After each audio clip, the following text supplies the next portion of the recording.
Hello everybody, good evening, good morning, good afternoon, जब भी आप ये वीडियो देख रहे होंगे। My name is Tapur Omar, your chemistry educator. And आज के सेशन में ना हम एक बड़ा इंपॉर्टेंट सा जो प्रॉब्लम रहती है सबकी वो दूर करने वाले हैं, कॉन्सेंट्रेशन टर्म्स से related in chemistry. So chapter 1 में आपका ना एक छोटा सा कंसेप्ट रहता है जिसमें ना आपसे कुछ कॉन्सेंट्रेशन टर्म्स से रिलेटेड क्वेश्चंस आते हैं।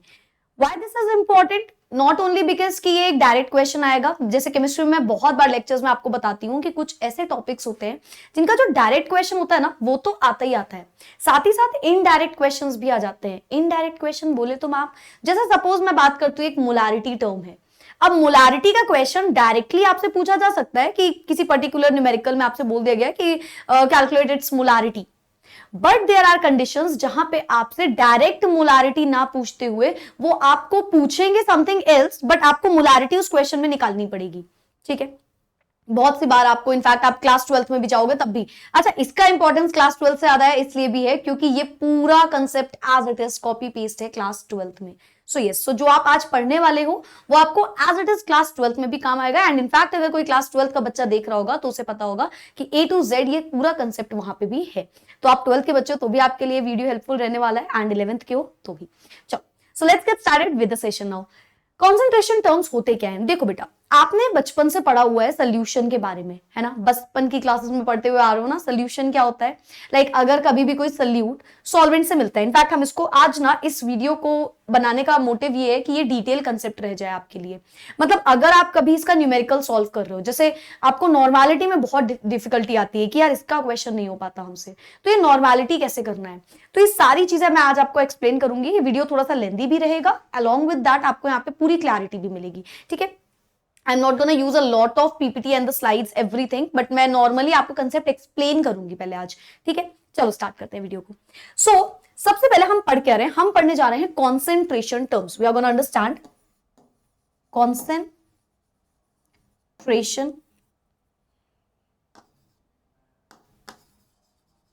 टर्म्स। ठीक है, कॉन्सेंट्रेशन टर्म्स आज हम पढ़ेंगे। ठीक, अब ये कॉन्सेंट्रेशन टर्म्स क्या होता है, कहां से आया है, कहां से हम इसको क्या पढ़ने वाले हैं आगे, इसके बारे में जानते हैं, और कौन कौन से कॉन्सेंट्रेशन टर्म्स इंपॉर्टेंट है उसके बारे में जानते हैं। ठीक है, सो कॉन्सेंट्रेशन टर्म्स जो होते हैं वो होते हैं, पहले ये समझिए आप, जब हम बोलते हैं कि हमारे पास एक सल्यूट है, उसको हमने ऐड कर दिया किसी एक पर्टिकुलर गिवन सॉल्वेंट में, तो हमें पता है हमारे पास एक सॉल्यूशन बनके आ जाएगा, है ना? तो आपने सॉल्यूट को सॉल्वेंट में ऐड किया, आपको सोल्यूशन मिला। अब आपने कितने सॉल्यूट में कितने सॉल्वेंट को ऐड किया तो कितना सोल्यूशन बन के आया, दिस इज ऑल्सो इंपॉर्टेंट, है ना? तो जब आप यहां पे एक क्वांटिटेटिव मैनर में आप क्या करते हो, अगर आप जस्ट गिव मी 1 सेकेंड, अगर आप कभी भी क्वांटिटेटिव मैनर में क्वांटिटेटिवली निकालना चाहते हो कि कितने अमाउंट आपने मिक्सचर लिया है जिससे आपको सोल्यूशन मिल रहा है और कितना सोल्यूशन मिल रहा है, ये जितनी भी चीजें हैं ये आता है आपके कॉन्सेंट्रेशन टर्म्स में। ठीक, तो आप क्वांटिटेटिव मैनर में अगर बताना चाहते हो, अमाउंट नंबर के बेसिस पे, मैग्नीट्यूड, किसी की वैल्यू लेके आप इन्फॉर्म करना चाह रहे हो या आप इंडिकेट करना चाह रहे हो आपके पास कितना सोल्यूट है या कितने सोल्यूट में कितना सॉल्वेंट मिलाने पे कितना सोल्यूशन आपके पास बन के आया, so that all is considered in the concentration terms. I hope this is clear to everybody. ठीक है, सो सिर्फ और सिर्फ आपको नंबर्स के टर्म्स में जब बताना है, दैट इज कॉन्सेंट्रेशन टर्म्स। ठीक है, अब कॉन्सेंट्रेशन टर्म्स जो होते हैं ना बेटा, वो फर्दर आपके पास कई टाइप्स के होते हैं, जिनमें से आपको कुछ टाइप्स पढ़ने होते हैं। ठीक है, so we will talk about how many types of concentration terms we have. Concentration terms, अब जो कॉन्सेंट्रेशन टर्म्स होते हैं ना, जनरली वो क्लासिफाइड होते हैं 2 टाइप्स में। जितने भी कॉन्सेंट्रेशन टर्म्स होंगे ना वो क्लासिफाइड होंगे हमेशा 2 टाइप में। ठीक है, अब कौन कौन से वो 2 टाइप हैं बेटा? एक होता है वॉल्यूम रिलेटेड और एक होता है मास रिलेटेड। कौन कौन से होते हैं? एक होते हैं वॉल्यूम रिलेटेड वाले कॉन्सेंट्रेशन टर्म्स, वॉल्यूम रिलेटेड, यहां तक दिख रहा है इसको? हाँ जी, वॉल्यूम रिलेटेड, एंड दूसरा होता है मास रिलेटेड।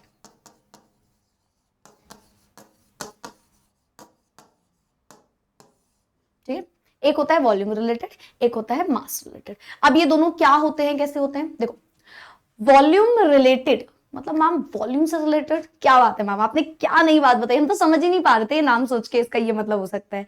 नहीं ठीक है, I can understand, it is very easy to understand the meaning of this term, but समझाती हूँ, सब्र करो, ठीक है। सो वॉल्यूम रिलेटेड ऑफकोर्स मतलब वॉल्यूम से रिलेटेड होगा। यहाँ पे रिलेटेड का मतलब यहाँ पे जनरली जो वर्ड डिस्क्राइब कर रहा है ये कह रहा है वॉल्यूम रिलेटेड, मतलब कोई चीज वॉल्यूम से रिलेट कर रही है विच मीन्स उसके डिनोमिनेटर में वॉल्यूम आ रहा है।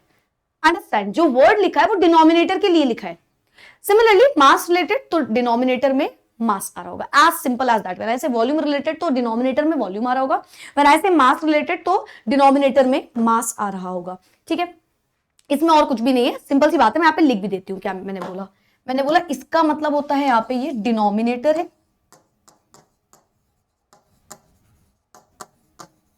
ठीक है, एंड इस टर्म का मतलब है कि यहाँ पे ये वाला टर्म डिनोमिनेटर है। देखो आज ना मैं आपको जो समझाने वाली हूं ना उसमें आपको पूरी क्लैरिटी मिल जाएगी कंसेप्ट से related.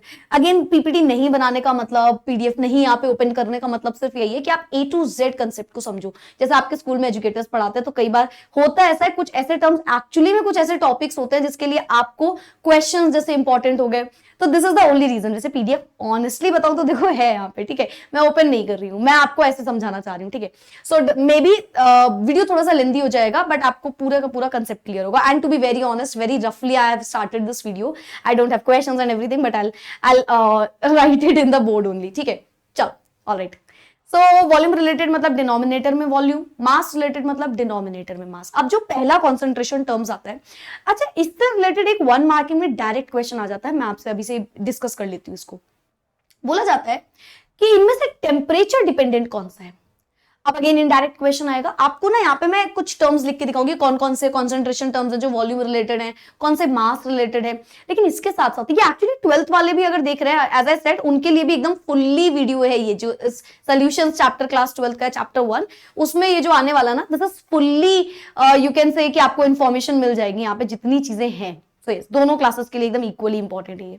Alright, so what I said is कि जब आप वॉल्यूम रिलेटेड कुछ लिखूंगी, कुछ मास रिलेटेड लिखूंगी, इससे डायरेक्ट क्वेश्चन एक आता है जैसे वॉल्यूम रिलेटेड या मास रिलेटेड में कहीं पे भी अभी एक टर्म आएगा मोलारिटी, जो कि वॉल्यूम रिलेटेड में आने वाला है ऑनेस्टली। तो वॉल्यूम रिलेटेड में मोलारिटी आ रहा है, आपसे पूछा जाएगा वॉल्यूम रिलेटेड में जो मोलारिटी है, या ये मेंशन भी नहीं करेगा, आपसे बोलेगा ये बताइए मोलारिटी कैसा है, टेम्परेचर डिपेंडेंट है या टेम्परेचर इंडिपेंडेंट है। अब आप कंफ्यूज, क्योंकि आप तो पढ़ के गए हो कि वो वॉल्यूम रिलेटेड है, अब ये टेम्परेचर का कंसेप्ट कहां से आ गया। तो मेक श्योर यू रिमेंबर कि जो भी वॉल्यूम रिलेटेड होते हैं, जितने भी वॉल्यूम रिलेटेड होते हैं, they are always and always temperature पे डिपेंडेंट, ठीक है, वो टेम्परेचर पे डिपेंड करते हैं, दे आर टेम्परेचर डिपेंडेंट, ठीक है। वॉल्यूम रिलेटेड आर टेम्परेचर पे डिपेंडेंट, क्या बोला मैंने, वॉल्यूम रिलेटेड आर टेम्परेचर पे डिपेंडेंट, ठीक है, यहां पे लिख दिया मैंने इसको, ऑल राइट, ठीक है। And mass related are temperature पे इंडिपेंडेंट।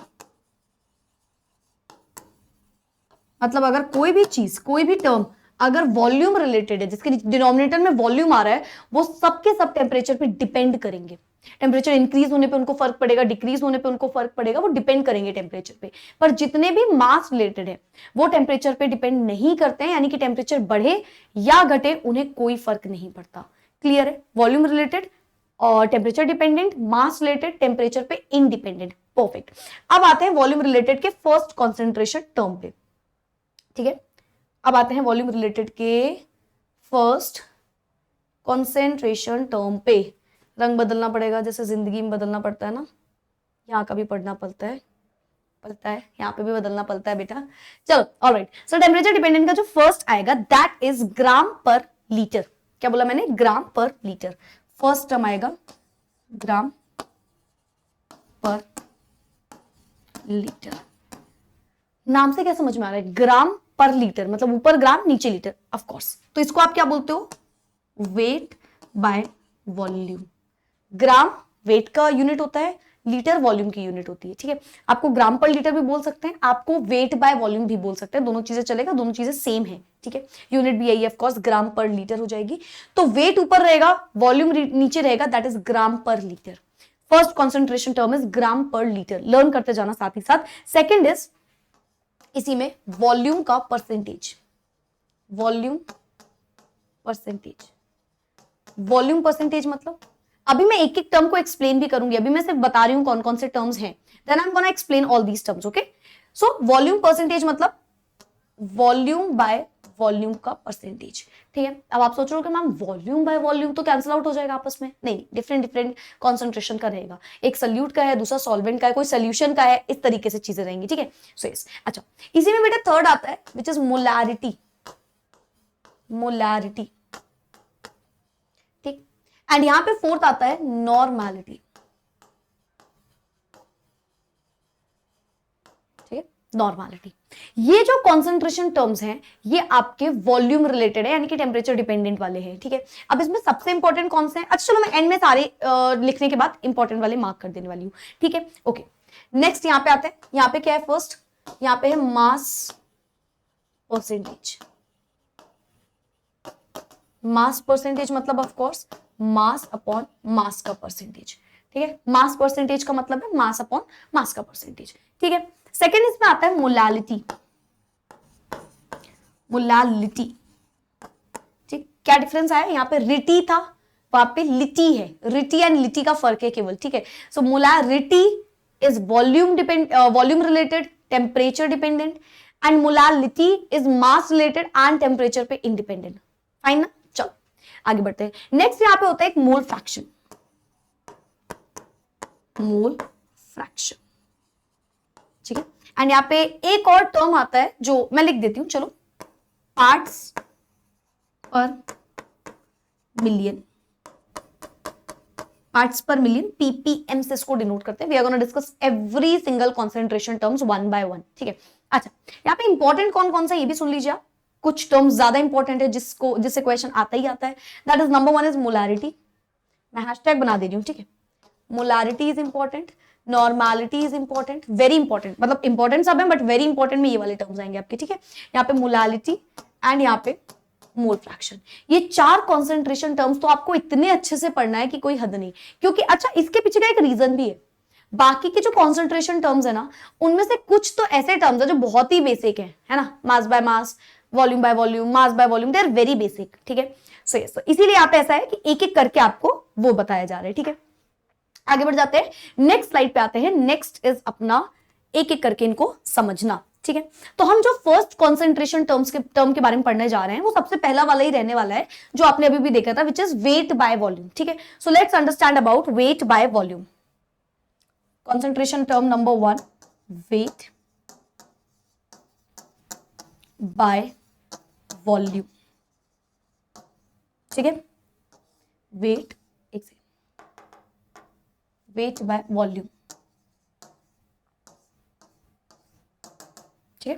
फर्स्ट कॉन्सेंट्रेशन टर्म है हमारा वेट बाय वॉल्यूम। नाम से क्या समझ में आ रहा है, ऊपर वेट होने वाला है मैम, नीचे वॉल्यूम होने वाला है, ठीक है, करेक्ट। अब वेट बाय वॉल्यूम जो है इसमें आप देखो, पहले अब मैं सीक्वेंस आपको बताती हूँ हम करने क्या वाले हैं। Firstly we are gonna understand the definition कि आखिर क्या लिखा हुआ है वहां पे। सेकेंड चीज जो रहेगी वो रहेगी आपकी डेफिनेशन के बाद कि फॉर्मूला क्या है।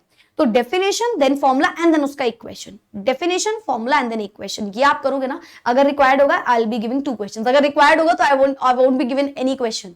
हो सकता है कहीं रिक्वायर्ड है तो मैं एक से ज्यादा क्वेश्चन करा दूंगी, नहीं रिक्वायर्ड है कहीं पे बहुत ही इजी चीज है तो क्वेश्चन नहीं भी रहेगा तो चलेगा। जो इंपॉर्टेंट है आपको उस पर ज्यादा फोकस करना है, इन शॉर्ट बोले तो, ठीक है। चलो let's get understand the definition of this one particular one, ठीक है। So it is equal to the number of gram. अब जैसे बता रहा है कि वेट आने वाला है और वॉल्यूम आने वाला है, तो आप बोलोगे क्या, आप बोलोगे it is equal to number of gram. पहले क्या है, ग्राम यानी कि वेट, तो हमारा ऑर्डर है पहले डेफिनेशन,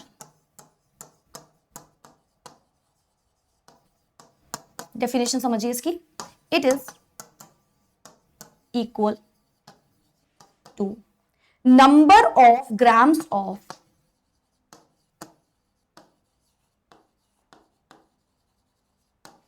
सल्यूट, सॉल्यूट। अभी मैं इस पे आऊंगी actually, I will come to this one also. Solute क्या है, सॉल्वेंट क्या है, ठीक है, किसको कितने अमाउंट में आपको लेना है, will come to every point, ठीक है। So number of solute present in 1 liter of the solution, present in 1 litre of the solution, ठीक है। ये हुई आपकी डेफिनेशन। सेकेंड नंबर पे आएगा फॉर्मूला, ठीक है। मेरे ख्याल से आपको थोड़ा सा यहाँ पे ये just 1 second, okay, just give me 1 second, मैं कैमरा सही करूं।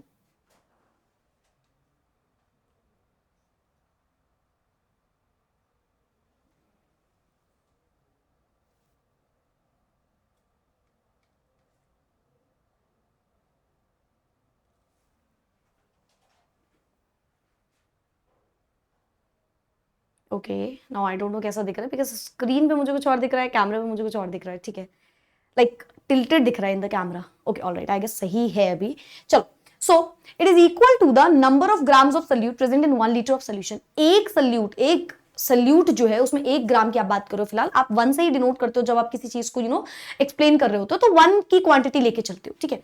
जैसे ये इक्वल है कितने नंबर ऑफ ग्राम है सोल्यूट के 1 लीटर सोल्यूशन में। अगर आपने 1 लीटर सोल्यूशन ले लिया कोई भी, उसमें कितने ग्राम प्रेजेंट हैं, that is weight by volume equal to the number of gram of solute. कितने ग्राम ऑफ सोल्यूट्स हैं, ठीक है, इन 1 लीटर ऑफ सोल्यूशन, ठीक है। फॉर्मूला आपको समझ में आ ही गया होगा, फॉर्मूला आई गेस आपको समझ में आ ही गया होगा। यहां से the formula is very simple. Number of grams आपको लिखना है पहले, है ना, नंबर ऑफ ग्राम्स, यानी कि आपको just give me 1 second, I guess it's better. अरे अरे अरे, परफेक्ट, ठीक है। ओके, सो सबसे पहले आपको क्या लिखना है, नंबर ऑफ ग्राम, यानी कि वेट लिखना है। आपको क्या लिखना है, वेट लिखना है। अच्छा, वेट किसका लेने वाले हो आप? अब देखो यहाँ पे ना जो मेन चीजें रहने वाली हैं वो ये रहने वाली हैं। आपको पता होना चाहिए कब सोल्यूट है, कब सॉल्वेंट है, कब सोल्यूशन है, इनमें से किसकी बात हो रही है और कब बात हो रही है। This is very very important to understand, ठीक है। जैसे मैं आपको एक छोटी सी चीज इसके पहले और एक्सप्लेन करना चाहूंगी, which is solute, solvent, solution के बारे में, क्योंकि अगर आप वो भूल गए ना तो आप बहुत डिफिकल्टी में आओगे और आपको ये कॉम्पिटिटिव एग्जाम में भी ऐसे ही पूछा जाएगा। बताती हूं क्या। जो सोल्यूट है अपना, वो होता क्या है, ठीक। मैंने आपसे बोला कि बेटा मुझे ना चक्कर आ रहा है, जो कि मुझे सच में आ रहा है कल से मैंने आपसे बोला बेटा मुझे ना चक्कर आ रहा है, ऐसा करो मेरे लिए ना एक नींबू पानी लेके आओ। तो हमने बोला ओके मैम। तो हमने बोला मैम और कुछ समथिंग, तो मैंने बोला ठीक है चलो ऐसा करो, नींबू पानी में ना शक्कर भी मिला देना, चीनी, ठीक है। अब नींबू पानी या सिंपल पानी बोलो, कुछ भी बोलो, देखो अभी आपको सॉल्यूट, सॉल्वेंट और सोल्यूशन के बारे में जानना है, ठीक है।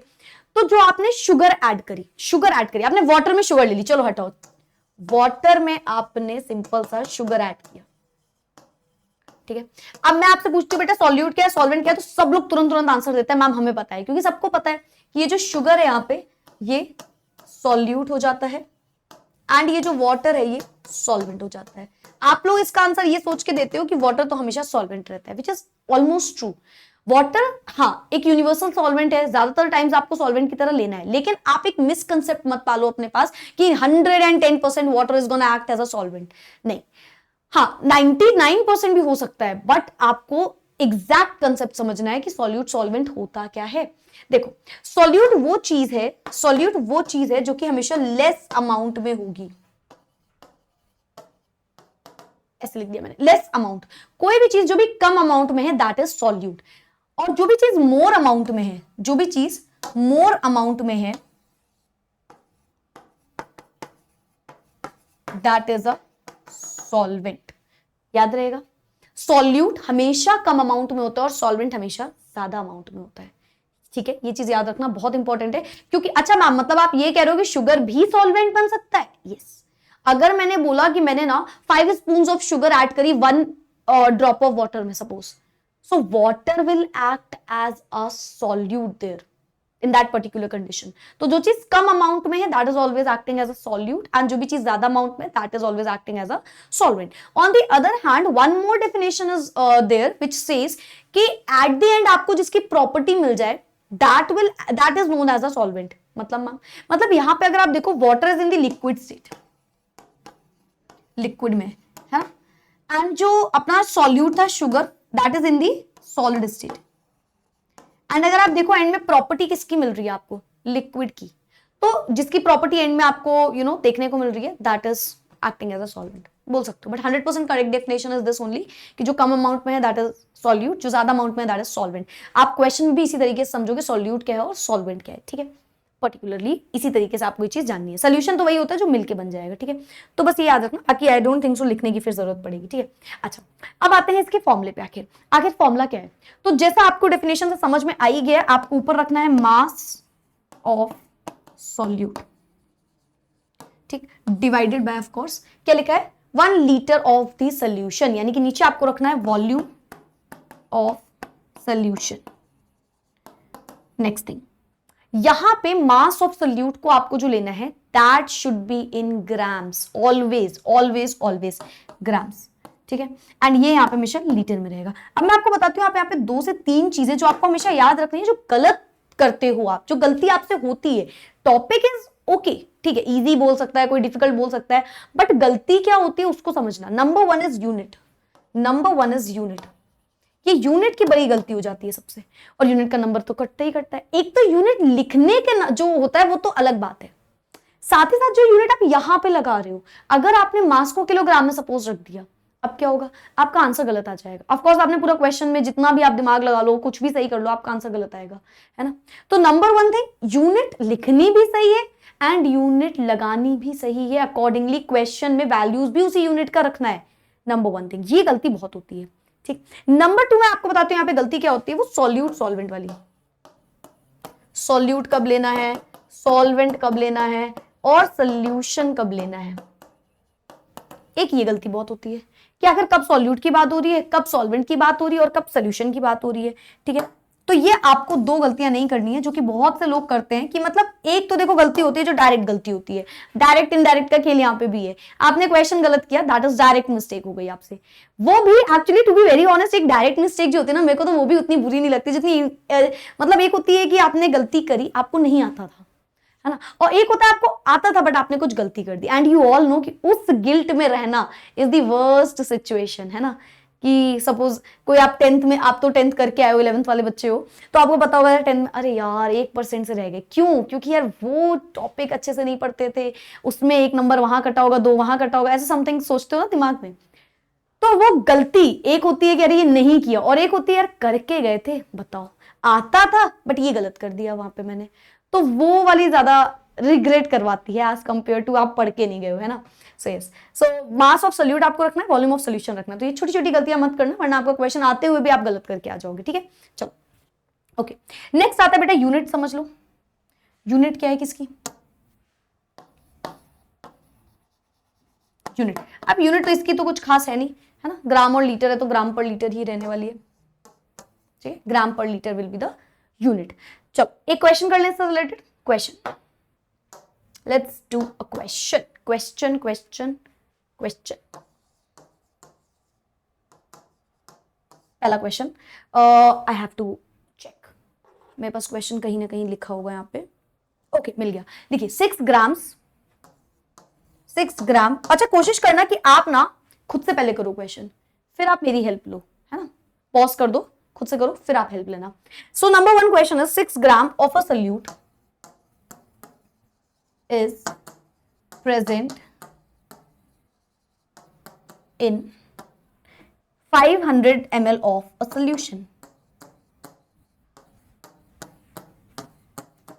अच्छा आपको यहाँ पे दिख नहीं रहा है तो कोई नहीं, 500 ml of solution. You have to tell, you have to calculate the concentration of the solution in gram per liter. Now suppose this is the question.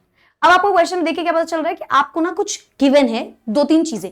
देखो ये क्वेश्चन तो ऑफ कोर्स इजी रहने वाला है, बट आप हमेशा note कर लिया करो कि कौन सा चीजें गिवन है। कई बार आपको वो बहुत हेल्प करता है, क्योंकि जब आप गिवन चीज लिख देते हो ना तो आपको पता चलता है निकालना क्या है। अब आपको जो कैलकुलेट करना है, क्या फॉर्मूला बन रहा है, ऐसा हो जाता है। जैसे ये question is easy, as I said this is easy. आप कोई डिफिकल्ट क्वेश्चन पे जाओगे तो हमेशा याद रखो कि आप केमिस्ट्री में ऐसा बहुत बार होता है कि आप फॉर्मूला भूलने लगते हो, है ना। तो आप क्या करो कि आप गिवन चीज नोट करो पहले, फिर सोचो कि इससे क्या फॉर्मूला हो सकता है, क्या चीज निकालनी है, गिवन क्या है, कैलकुलेट क्या करना है, उसका आपको अपने आप रिलेशन पता चल के आप उस डेस्टिनेशन तक अपनी पहुंच जाते हो।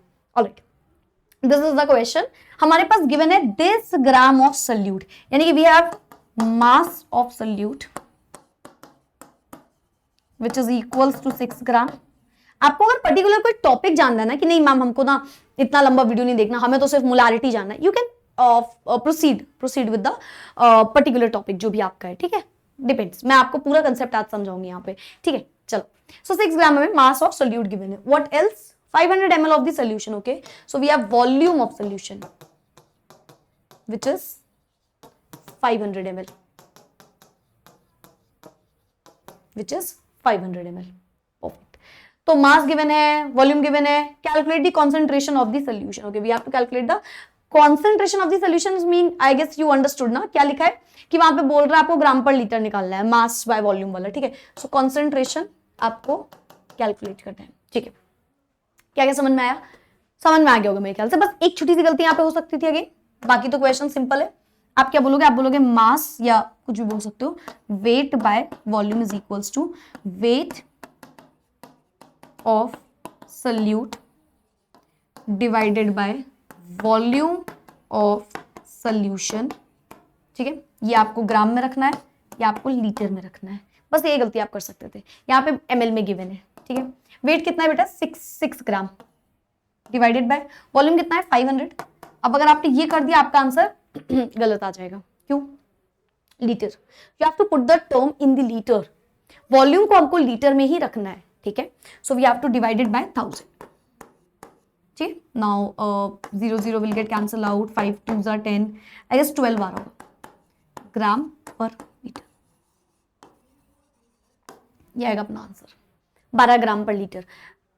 डिवाइड बाय 500 करते गलत आंसर आता। अच्छा, एक और चीज, आप कैलकुलेशन भी देखते रहना, ठीक है, बिकॉज ऑफ कोर्स होगा तो अच्छा, आई यूज द कैलकुलेटर ऑल्सो, क्योंकि आपको लेट नहीं होना चाहिए। आप सोचोगे अरे मैम तो खुद ही कैलकुलेट करने लगी इतनी देर, ठीक है। सो यस, ओके, बट आप कैलकुलेशन में कैलकुलेटर की हैबिट मत बनाया करो। आपको तो बहुत सिंपल सी चीज है भाई, कैलकुलेशन जितनी हो पाए खुद से करिए, है ना। डेसिमल वगैरह में करके एंड में डिवाइड कर लो। एक ये भी कैलकुलेशन की ट्रिक होती है कि बहुत से लोग क्या करते हैं ना, वो कैलकुलेट करते हैं कि जैसे सपोज मैं बोल दूं यहाँ पे, हाँ यही क्वेश्चन ले लो आप, 6/500 ले लो, कोई दिक्कत नहीं। तो आप क्या करते हो, 2 3s are 6, 2 2s are 4, 2 5s are 10, 0 2 फिर 3 समथिंग, ये करते रहते हो ना। इससे बेटर है आप डायरेक्टली 6 को डिवाइड कर दो 500 से। आप बोलोगे अरे मैम, कुछ लोग सोच रहे होंगे मैम ये क्या बच्चों जैसी आप बातें बता रहे हो। एक्चुअली ये बहुत हेल्प करता है बोर्ड एग्जामिनेशन में भी ऑल्सो, कि आपका टाइम भी बचता है। एंड बहुत लोग ये करते जाते हैं काटा पीटी, बार बार 3s 4s 5s, तो डायरेक्ट उठा के एक बार में कर लो, दैट इज बेटर। टाइम भी बचता है उससे और आंसर भी आ जाता है, ठीक है। सो यस, चलो खैर, 12 ग्राम per litre is the answer for this question. ये जो टॉपिक है ना, ये ग्राम per litre, volume by volume, wait by volume, ये थोड़े से इजी हैं, इसीलिए मैं इसमें बहुत ज्यादा टाइम वेस्ट नहीं करूंगी, ठीक है। ऑलराइट, यहाँ पे किसी को कोई मेरे ख्याल से दिक्कत नहीं होगी, हम आगे बढ़ जाए ना, perfect. Let's move forward with the second concentration terms. Concentration term number 2 हमारा फर्स्ट हो गया। सेकंड हमारे पास है volume percentage, volume by volume, ज्यादा नहीं एक्सप्लेन करेंगे, बहुत ईजी है। Second is volume by volume, volume percentage, very easy. नाम ही बता रहा है कि वॉल्यूम बाय वॉल्यूम, बट किसका? वॉल्यूम बाय वॉल्यूम तो रखना है, बट किसका रख दे मैम? किसी का भी वॉल्यूम और वॉल्यूम रख दे? नहीं, वॉल्यूम और वॉल्यूम किसी का भी नहीं, अलग अलग का रहने वाला है, ठीक है। So as the name suggest, number 1 definition जानिए।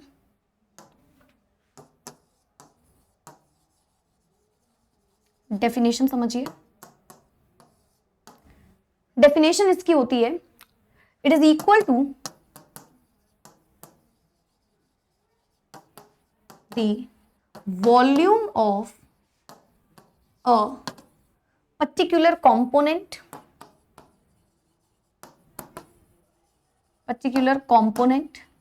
अब component मैंने लिखा है, आप यहां पे solute लिख सकते हो, given in या present in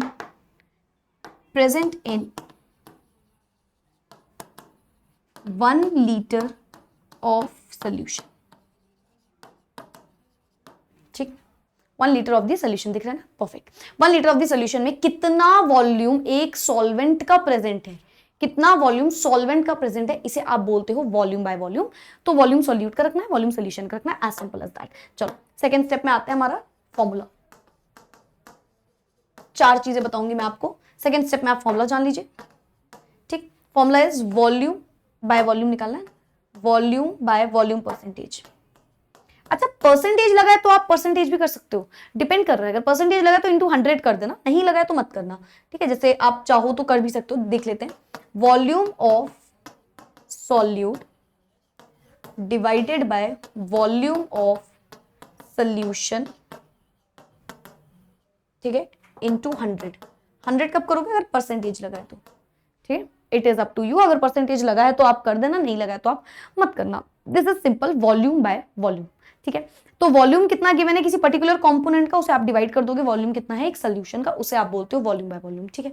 यूनिट पे आ जाए तो ऑफ कोर्स लीटर रहने वाली है, यूनिट लीटर पे ही रहेगा, ठीक है। चलो देख लो इसको। हाँ, स्क्रीनशॉट के लिए भी साइड होना है तो वो भी मैं हो जा रही हूं, ठीक है, देख लो।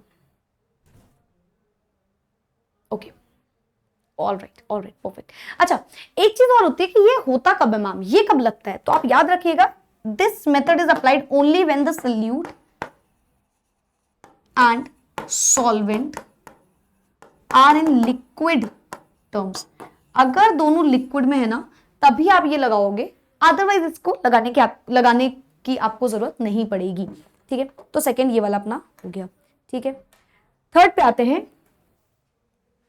हैं, थर्ड कौन सा गिवन था भाई हमारे पास, मैं सीक्वेंस वाइज ही चलूंगी। मोलैरिटी, क्या बात है, मजेदार कंसेप्ट आ गया, ये आया थोड़ा सा अच्छा कंसेप्ट, ठीक है। मैं लाइन वाइज चल रही हूँ, पहले सारे के सारे हम एक साइड के खत्म कर देंगे, फिर दूसरे साइड पे आएंगे। Molarity, this is very important. हाँ, मोलैरिटी होता क्या है, कहां से आया है, क्या होता है, क्या फॉर्मूला होता है, क्या डेफिनेशन है, क्या क्वेश्चन है, कुछ समथिंग, सब कुछ करेंगे, ठीक है। सब मिलेगा, बाप का भाई का सबका बदला लेगा मोलैरिटी, ठीक है। सो मोलैरिटी क्या है, देखो मोलैरिटी का जो सिंबल होता है पहले, दैट इज कैपिटल एम। क्या सिंबल बताने वाली बात है, हम एम ही बोलते हैं, नहीं, मोलैरिटी भी आपको पढ़ना है तो आपको कई बार डायरेक्ट क्वेश्चन हो सकता है, कैपिटल एम गिवन रहे, पता होना चाहिए आपको क्या है वो, ठीक है। So molarity is denoted by capital M. और ये होता क्या है, मोलैरिटी को समझने के लिए मैं आपको कुछ समझाती हूँ। जैसे ये एक सोल्यूशन था, सपोज यहाँ पे ना एक सोल्यूशन था किसी भी चीज का, ठीक। मैंने बोला कि बेटा इधर आओ, तुम आ गए, तुमने बोला हाँ जी मैम बताइए। मैंने बोला मुझे बताओ सोल्यूशन की मोलैरिटी क्या है, तो आपने बोला अरे कैसे बताएं लेकिन, तो मैंने बोला तुम जानो। तो तुमने बोला अच्छा ठीक है मैम, ऐसा है तो हम जान के ही मानेंगे। तुमने समझा कि इस सोल्यूशन में सॉल्यूट के कितने मोल्स हैं, इसमें कुछ सॉल्यूट होगा, सोल्यूशन में कुछ सॉल्यूट होगा। अगर आप उस सॉल्यूट के नंबर ऑफ मोल्स निकाल लोगे, कितने नंबर ऑफ मोल्स हैं हर 1 लीटर सोल्यूशन में, तो आप बोलोगे वही है उस सोल्यूशन की मोलैरिटी, ठीक है। तो तुमने पूरी स्टडी करी, पूरा तुमने बोला अरे मैम तो किसी काम की नहीं हुई, हाँ मैम नाम की मैम हुई, केवल काम की मैम तो हुई नहीं, है ना, कि मैम ने बताया ही नहीं हमको। लेकिन मैंने बोला नहीं, तुम स्टडी करो और तुम बताओ क्या है। तो तुम्हें ये चीज समझ में आई कि जितना भी इस सोल्यूशन में जो सॉल्यूट है उसके कितने नंबर ऑफ मोल्स हैं। तो तुमने बोला मैम हम समझ गए, नंबर ऑफ मोल्स हम पूरे सोल्यूशन का लेके आ गए, मैम आप बता दोगे। तो मैंने बोला थोड़ी सी तुमने गलती करी, सही पढ़ा बट थोड़ी सी गलती क्या थी, वही जो बीच में बोला था मैंने, 1 litre solution should be there. हर 1 लीटर में कितने नंबर ऑफ मोल्स हैं, कितने नंबर ऑफ मोल्स हैं हर 1 लीटर में सॉल्यूट के, उसे आप बोलते हो मोलैरिटी। फिर से, कितने नंबर ऑफ मोल्स हैं हर 1 लीटर सोल्यूशन में, that is known as molarity. अच्छा, बहुत लोगों को नंबर ऑफ मोल्स नहीं पता होते, वैसे नंबर ऑफ मोल्स पे पर्टिकुलर मैंने लाइव क्लास ली हुई है, तो आपने देखी है तो फेयर एनफ, नहीं देखी है तो ओके। फिलहाल मैं नंबर ऑफ मोल्स के बारे में जितनी यहाँ पे रिक्वायरमेंट है वो आपको बता दूंगी। रेस्ट ऑफ दी जो रिक्वायरमेंट है उसके लिए अगर होगा तो मैं एक हाफ एन आवर या 45 मिनट्स या 1 आवर का जो भी होगा, मैं एक वीडियो उसके लिए भी अपलोड कर दूंगी। चलो समझे ना, कितना नंबर ऑफ मोल प्रेजेंट है 1 लीटर ऑफ सोल्यूशन में, दैट इज मोलैरिटी, ठीक है। तो भाई बच्चा इंटेलिजेंट था हमारा, पढ़ के बात समझ गया है, ठीक है। मतलब वी कैन से इसमें तुम लोग में से कोई नहीं था, या कह सकते हैं तुम ही लोग थे। चलो आगे बढ़ते हैं। So let's talk about the definition. First point हम डेफिनेशन डिस्कस करेंगे इसकी, ठीक है। So it is equal to the number of moles present in 1 litre of solution. अच्छा चलो लिख देती हूँ सोल्यूशन। यहाँ पे एक चीज मेंशन कर लो, number of moles of solute, number of moles of, visible ना, okay, solute present in 1 liter of the solution. This is known as molarity. What is molarity? It is equal to the number of moles of solute present in 1 liter of the solution. What is molarity? Number of moles of solute present in 1 liter of the solution. Now let's understand molarity and all and the formula. चलो फिलहाल पहले formula देख लो। ऐसा करो, formula क्या हो जाएगा?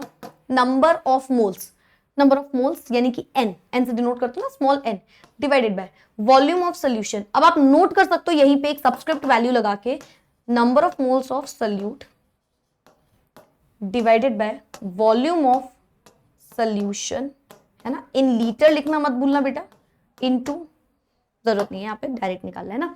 सो number of moles upon volume of solution is the formula, ठीक है। थर्ड नंबर पे यूनिट जान लो। अच्छा, दिस इज वेरी इंपॉर्टेंट। अब यूनिट देखने में तो आपको लगेगा कि नंबर ऑफ मोल्स की यूनिट तो मोल होती है, MOL, है ना, मोल, डिवाइडेड बाय वॉल्यूम है तो लीटर होगा, ठीक है, विच इज करेक्ट। लेकिन आपको जो यूनिट इसकी याद रखनी है वो है कैपिटल M। यस, मोलैरिटी की यूनिट कैपिटल M ही होती है, यानी कि मोलैरिटी आपने कैलकुलेट करी तो M से ही आप डिनोट कर दो कि कैपिटल M इज मोलैरिटी, ठीक है। So symbol and unit in molarity, molarity and normality is gonna be same, same रहने वाला है सिंबल और यूनिट तीनों टर्म्स में, ठीक है। सो यस, ये हो गई इसका यूनिट। थर्ड चीज भी हो गई ना। चलो चौथी चीज पे आ जाए, डायरेक्ट क्वेश्चन पे आ जाए। कोई दिक्कत नहीं आई होगी मेरे ख्याल से इसमें भी किसी को। मोलैरिटी कितने नंबर ऑफ मोल्स है। अच्छा, आपके लिए मैं एक चीज और एक्सप्लेन कर देती हूँ नंबर ऑफ मोल्स के बारे में, नंबर, या वहीं पे बता देती हूँ, चलो नंबर ऑफ मोल्स के बारे में। नंबर ऑफ मोल्स किसी भी चीज में, किसी भी सोल्यूशन में, किसी भी सॉल्यूट में आपको किसी भी चीज का भाई नंबर ऑफ मोल्स निकालना है, that will be equals to कि कितना मास है गिवन, कोई एक मास जो गिवन होता है वो कितना है, डिवाइडेड बाय आपको बताना होगा कि उसका मोलर मास कितना है। This is number of moles. Actually number of moles निकालने के 2 से 3 तरीके होते हैं, ठीक है। आप चाहो तो मैं 2-3 तरीके सारे बता देती हूँ। नंबर ऑफ मोल्स का पहला तरीका होता है जो मैंने आपको बताया अभी, given mass upon molar mass. I hope आपको टर्म्स का मीनिंग पता होगा। गिवन मास ऑफ कोर्स जो वैल्यू आपको गिवन होगी, मैम नहीं गिवन है तो अरे एक्स मान लेना, बाकी का कुछ गिवन होगा, ठीक है। मोलर मास मतलब ओवरऑल जो मास होता है किसी पर्टिकुलर मॉलिक्यूल का, कंपाउंड का, पूरा टोटल जो ओवरऑल मास निकल के आएगा, एक्चुअल नंबर ऑफ एटम्स जिसमें आप कैलकुलेट करते हो, दैट इज मोलर मास, ठीक है। नंबर 1।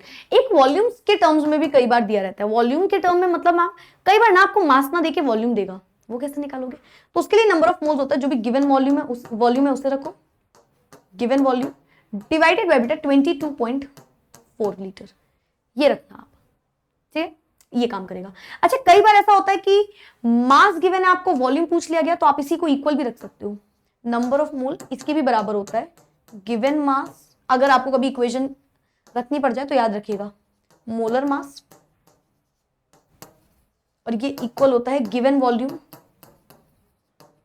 अपॉन 22.4 लीटर, ठीक है। तो ऐसे कई बार ना आपको इतनी कंडीशन रखनी पड़ जाएगी, ठीक है। और एक्चुअली तो और तरीके से भी नंबर ऑफ मोल्स निकलते हैं ना, नंबर ऑफ एटम्स पता होने से, नंबर ऑफ मॉलिक्यूल्स पता होने से, बट अभी उसकी रिक्वायरमेंट नहीं है तो हम उतने डिटेल में नहीं जाएंगे। एज आई सेड, मोल्स के लिए मैं एक वीडियो बना दूंगी हाफ एन आवर 45 मिनट्स का। चलो, ज्यादा इससे टाइम नहीं लगेगा, चलो आगे बढ़ते हैं। तो हम क्वेश्चन नंबर 3 पे आ गए हैं, आई गेस 2 या 3 पे, चेक कर लेना। फिलहाल थर्ड टॉपिक है तो थर्ड क्वेश्चन ही लिख दे रही हूं मैं। मे बी मैंने वॉल्यूम बाय वॉल्यूम का अच्छा नहीं कराया था, नो प्रॉब्लम। क्वेश्चन नंबर 3 पे आ गए हम, ठीक है। मैं सीक्वेंस वाइज चल रही हूँ because it is our third concentration term, तो मैं थर्ड क्वेश्चन लिख रही हूँ यहाँ पे, ठीक है। क्वेश्चन नंबर 3 कहता है कि 49 ग्राम है आपके पास sulphuric acid, sulphuric acid is present in 100 ml, is present in 100 ml of the solution, 100 ml of the solution। और सोल्यूशन के साथ साथ ना एक्वस सोल्यूशन लिखा है, आप समझ जाना एक्वस सोल्यूशन। आपको बताना है what is the molarity of the solution. ठीक है, ये आपका क्वेश्चन है। अब देखो आपको सबसे पहले क्या बोल रहा है, सबसे पहले बोल रहा है कि 49 ग्राम आपको गिवन है सल्फ्यूरिक एसिड का, तो we have to write the given thing ना। सबसे पहले हम गिवन लिख देते हैं क्या क्या है हमें। ठीक है, थोड़ा सा ऐसे कर दूं, ठीक है, परफेक्ट। ठीक है, तो आप गिवन चीज लिखो पहले, क्या गिवन है। अगर आपको और किसी पर्टिकुलर टॉपिक पे वीडियो चाहिए ना, कम टाइम का चाहिए, जैसे ये वाला क्यों मैं लेंदी कर रही हूँ, एज आई सेड कि I am not gonna use any slide any PDF, क्योंकि कई बार ऐसा होता है आप ना उससे डिस्ट्रैक्ट भी होते हो। मुझे इसके ना क्वेश्चंस कराने हैं, मुझे इसकी चीजें समझानी है आपको। अगर आपको इसी पे ना और क्वेश्चंस चाहिए, और डिफिकल्ट से भी डिफिकल्ट क्वेश्चन चाहिए ना, you can mention in the chat box. मतलब आप बोल सकते हो मैम 30 मिनट्स ये क्वेश्चन करा दो, है ना, 40 मिनट्स ये पर्टिकुलर टॉपिक करा दो, जो आप बोलोगे मैं उस पर भी वीडियो अपलोड कर दूंगी। ठीक है, चलो गिवन क्या है हमें, 49 ग्राम ऑफ सल्फ्यूरिक एसिड, यानी H2SO4 का मास गिवन है। मास हमें गिवन है ऑफ H2SO4। अब ये मास कौन सा है, ये गिवन वाला मास है ना। हो सकता है हमें नंबर ऑफ मोल्स में रखना पड़े, है ना। तो क्या होता है given mass upon molar mass, तो molar mass is something else जो एक्चुअल नंबर ऑफ एटम्स का आप कैलकुलेट करते हो, और गिवन मास ऑलरेडी गिवन होता है। ये हमें गिवन है 49 ग्राम्स। ठीक है, is present in 100 ml of the aqueous solution. किसमें प्रेजेंट है, 100 ml of the aqueous solution, यानी कि वॉल्यूम गिवन है सोल्यूशन का, and this is 100 gram, 100 ml sorry. ठीक है, अब हमें पता है चाहे कुछ भी हो जाए, हमें तो लीटर में रखनी होती है चीजें, है ना। सो आप चाहो तो यहीं पे कन्वर्ट कर दो, 100/1000 कर दो। ठीक है, लीटर आप यहीं पे कन्वर्ट कर लो भाई, ताकि बाद में आपको दिक्कत ना आए। ठीक है, 100/1000 आपने पहले ही कर लेना है।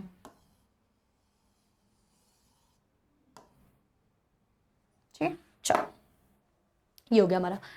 और क्या गिवन है, कुछ और है, व्हाट इज द मोलारिटी, नहीं डायरेक्टली मोलारिटी निकालना है, कैलकुलेट करनी पड़ेगी। सो M इज इक्वल्स टू, हमें पता है नंबर ऑफ मोल्स सल्यूट के वॉल्यूम ऑफ सोल्यूशन। ठीक है, नंबर ऑफ मोल्स, अब नंबर ऑफ मोल्स क्या आपको डायरेक्टली गिवन है, नहीं इनडायरेक्टली गिवन है। आपको कुछ गिवन मास दिख रहा है, नंबर ऑफ मोल्स होता है गिवन मास अपॉन मोलर मास, है ना। W से मैंने गिवन मास लिखा है और कैपिटल M से मैंने मोलर मास लिखा है। गिवन मास आपको है 49 अपॉन मोलर मास गिवन है क्या, नहीं कैलकुलेट करना है। तो H2SO4 का मोलर मास होता है क्या बेटा, actual number of atoms in the particular molecule compound is known as molar mass. Calculate कर लेते हैं सल्फ्यूरिक एसिड का H2SO4 का मोलर मास। ठीक है, हाइड्रोजन का मास होता है 1। अच्छा, मोलर मास निकालना है, आपको आता होगा, है ना। पर्टिकुलर का मास, हर एक एटम का तो मास पता होगा, है ना। जैसे हाइड्रोजन का 1 होता है, 2 टाइम हाइड्रोजन, 2 से मल्टीप्लाई कर दो। सल्फर का मास कितना होता है, सल्फर इज 32। ये आपको निकालना भी आता होगा ना, एटॉमिक नंबर इंटू 2 कर दो, और अगर ऑड नंबर है तो इंटू 2 + 1 भी करना होता है ना, कुछ एक्सेप्शन को छोड़ के, है ना। जैसे सल्फर का एटॉमिक नंबर कितना होता है 16, तो इंटू 2 करोगे 32। 16 एक इवन नंबर था तो सिर्फ इंटू 2 करना है। अगर 15 होता है किसी का मास फॉस्फोरस जैसे, तो इंटू 2 + 1 करा जाता है। ठीक है, इस तरीके से आप करते हो। ठीक है, सो 1 × 2 और 16 होता है 32 प्लस ऑक्सीजन कितना होता है, एटॉमिक नंबर इज 8, तो ऑक्सीजन का मास कितना हो जाएगा 8 × 2 16 प्लस, अच्छा 16 हो जाएगा। और कितने टाइम ऑक्सीजन है, एक ऑक्सीजन का 16 होता है, 4 ऑक्सीजन है तो इंटू 4। ठीक है, कैलकुलेट कर लो कितना आया, 2 + 32 + 64, सो 4 5 6 7 8 6 + 8 9 98 यू, AMU के टर्म्स में आ सकता है। ठीक है, तो 98 रखना है नीचे में, divided by 98 whole divided by. अभी ना आप बेस वो समझ लो कि क्वेश्चन कैसे आते हैं, या क्वेश्चन कैसे आते हैं तो चलो ठीक है, क्योंकि और भी क्वेश्चंस रह जाएंगे तो मैं वो भी कराऊंगी, बट क्या कंसेप्ट है उसका, क्वेश्चन कैसे सॉल्व किया जा सकता है, ये बेसिक चीजें आज आप समझ जाओगे। मतलब आज के वीडियो के बाद ना आप ये जो जितने कॉन्सेंट्रेशन टर्म्स है आपको उसको इसके बारे में सब कुछ समझ में आ जाएगा। क्वेश्चन प्रैक्टिस बेटा ऑफ कोर्स आप जितना चाहो कर सकते हो, एक टॉपिक के 10-10 क्वेश्चन, 20-20 क्वेश्चन, इससे ज्यादा भी लगा सकते हो, कम भी कर सकते हो, rest is up to you. मैं तो क्वेश्चन सेशन भी एक ले आऊंगी। वॉल्यूम ऑफ सोल्यूशन कितना है 100। अच्छा 100 रख दिया तो गलत हो जाएगा, हमें 1000 रखना पड़ेगा। कैसे पता मैम आपको, क्योंकि मुझे पता है कि लीटर में रखनी है वैल्यू, और आप अगर भूले तो नंबर कट्टा, एकदम कट्टा वाला कट्टा हो जाएगा। ठीक है, चलो let's keep this here, okay. ठीक है, सो आगे आएगा आंसर, है ना, 49 upon 98 into 1000 divided by 100. This will get cancel out. 49 2 से ही जा रहा है मेरे ख्याल से, है ना. 18 1 कैरी, 4 2 से 8 9 1. ठीक है, 2 5 10. चेक कर लेना बेटा एक बार, कुछ गलत नहीं होना चाहिए. तो आंसर आ रहा है 5m. मोलारिटी आंसर आ रहा है 5m.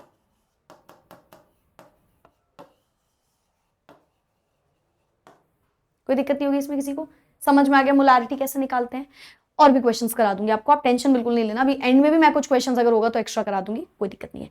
सो हमने क्या क्या पढ़ लिया? हमने मास बाय वॉल्यूम पढ़ा, हमने वॉल्यूम बाय वॉल्यूम पढ़ा, हमने मोलारिटी पढ़ ली. अब एक काफी काफी काफी से भी बहुत ज्यादा इंपॉर्टेंट टर्म में आता है, which is normality. Very important. Fourth term में हम आ गए हैं, normality, which is very important. और ऊपर लिख दूं, चलेगा? चलो.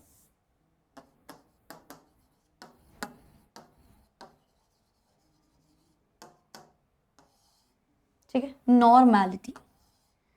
अब normality is one of the very important, as I said of course, but yet confusing. ये ना कंफ्यूज बहुत करती है.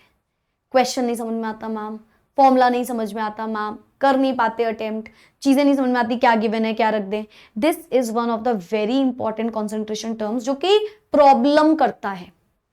इंपॉर्टेंट अलॉन्ग विद दैट जो कि आपको दिक्कत करता है. So that is normality. चलो भाई जानते हैं नॉर्मैलिटी आखिर है क्या. ठीक है, so let's discuss the definition first. Definition. Normality क्या होता है? It is equal to the,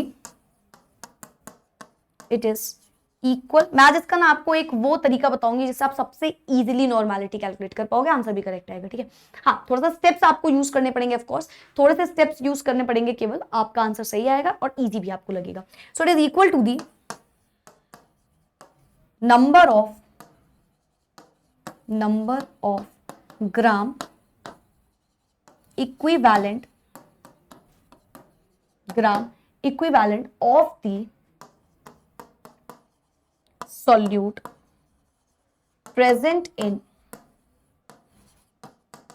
1 liter of the solution. ठीक है, ओके. सो कितना number of gram equivalent present है सल्यूट का 1 लीटर सोल्यूशन में, इसे ही आप बोलते हो नॉर्मैलिटी. नहीं समझ में ना? ग्राम इक्विवेलेंट क्या है, बस यही यहाँ पे मेन टर्म है जिसको मैं भी एक्सप्लेन कर दूंगी. तो इसका फॉर्मूला, इसकी डेफिनेशन सिर्फ ग्राम इक्विवेलेंट पे रुक जाती है, जो कि हमें पता ही नहीं हम कैसे निकालते हैं, है ना. तो इसके बारे में A to Z आपको आज मैं समझाऊंगी कि क्या है ये पूरा नॉर्मैलिटी का कंसेप्ट. ठीक है, अच्छा सबसे पहले आप डेफिनेशन तो भाई अब लिख दिए, जो वो तो पढ़ ही ले रहे होगे ना कि क्या है. ठीक है मैम, समझ में नहीं आई तो क्या हुआ, हम रीड करना तो जानते हैं ना. हम वो बच्चे, हम साइंस वाले बच्चे हैं, हम रीड करके आधे आंसर्स तो कर लेते हैं. Very good, correct. I can understand कि साइंस वाले बच्चों के अंदर ये पावर जरूर होती है कि वो देखेंगे, सोचेंगे, बोलेंगे हाँ इसको हम थोड़ा ऐसे समझा सकते हैं, इस चीज को ऐसे होती है ये चीज. सो वो पावर तो है आपके अंदर, आई कैन अंडरस्टैंड. चलो यूनिट पे आते हैं, फिलहाल फॉर्मूला और यूनिट पे अभी लिख दे रही हूँ, फिर एक्सप्लेन करूँ. ठीक है, चलो फर्स्ट नंबर डेफिनेशन हो गई, फॉर्मूला. ठीक है, फॉर्मूला इसका होता है, अच्छा इसका सिंबल होता है कैपिटल N. तो capital N is equals to gram equivalent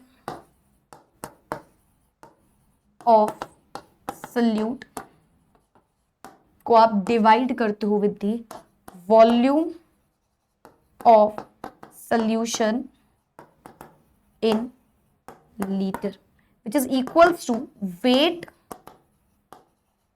of, या ऐसे लिख तो weight divided by equivalent weight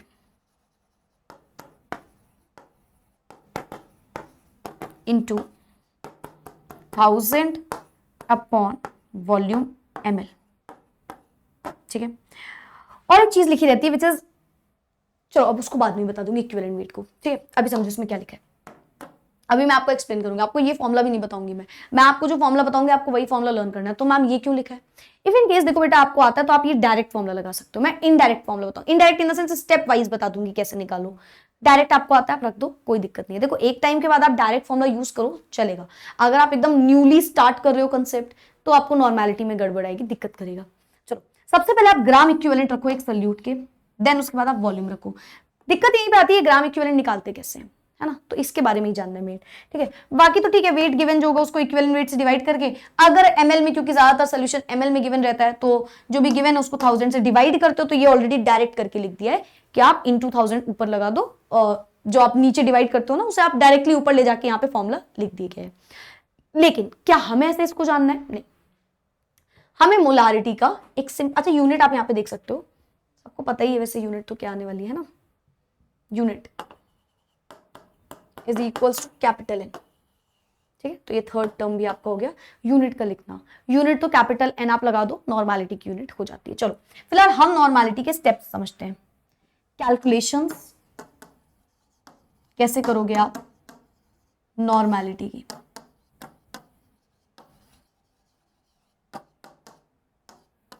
ठीक है। चलो नॉर्मेलिटी निकालने के लिए आपको 3 स्टेप याद रखने हैं। स्टेप नंबर 1, 3 स्टेप याद रखना है, जिसमें से first step is the easiest one.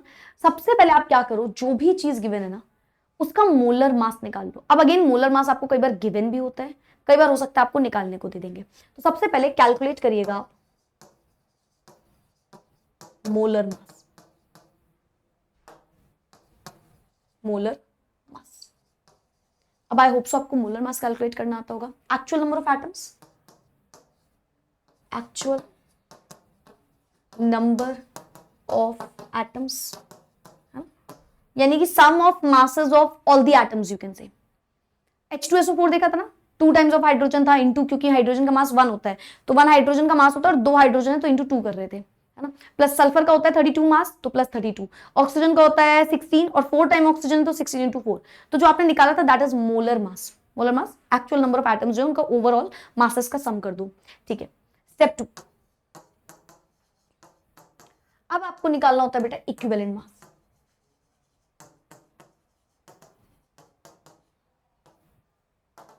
Equivalent mass, equivalent mass ma'am कैसे निकालते हैं?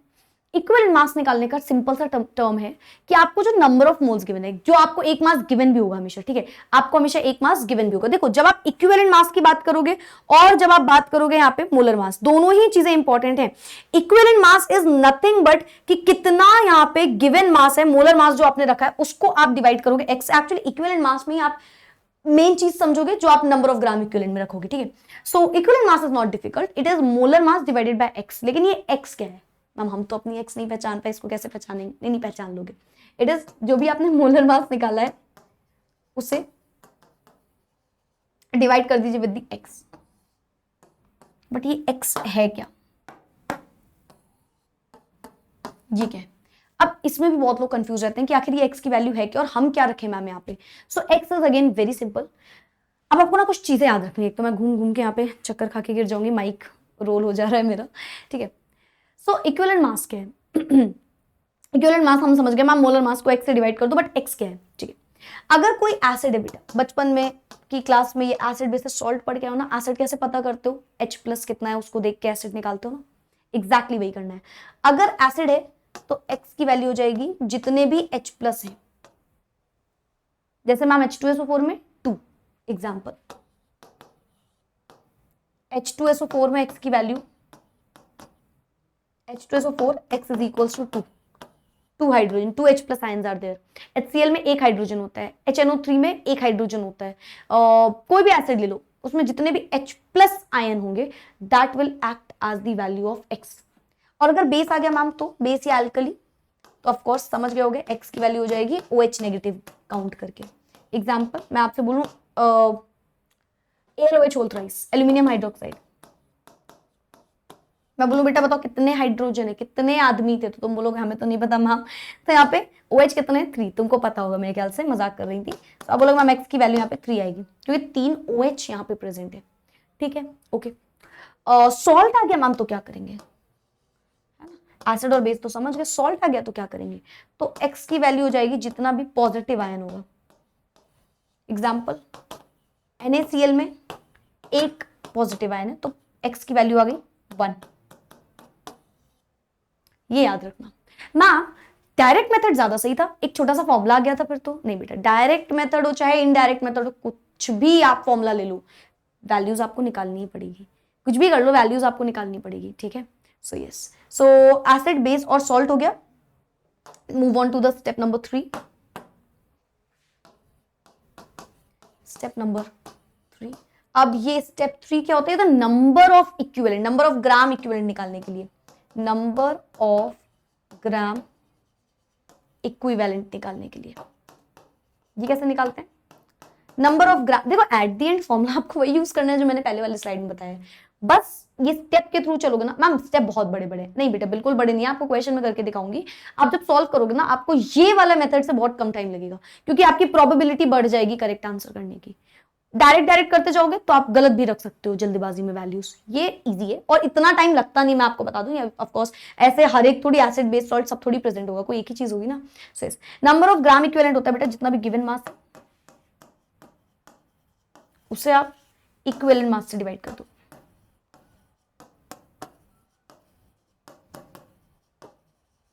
ठीक, मैम यहां पे आंसर आ गया। अरे यार स्टेप 4 में जाना ही पड़ेगा तुमको। देखो इतनी जल्दी तो नहीं आएगा, थोड़ा सा तुमको जाना पड़ेगा स्टेप 4 में, थोड़ा सा एकदम।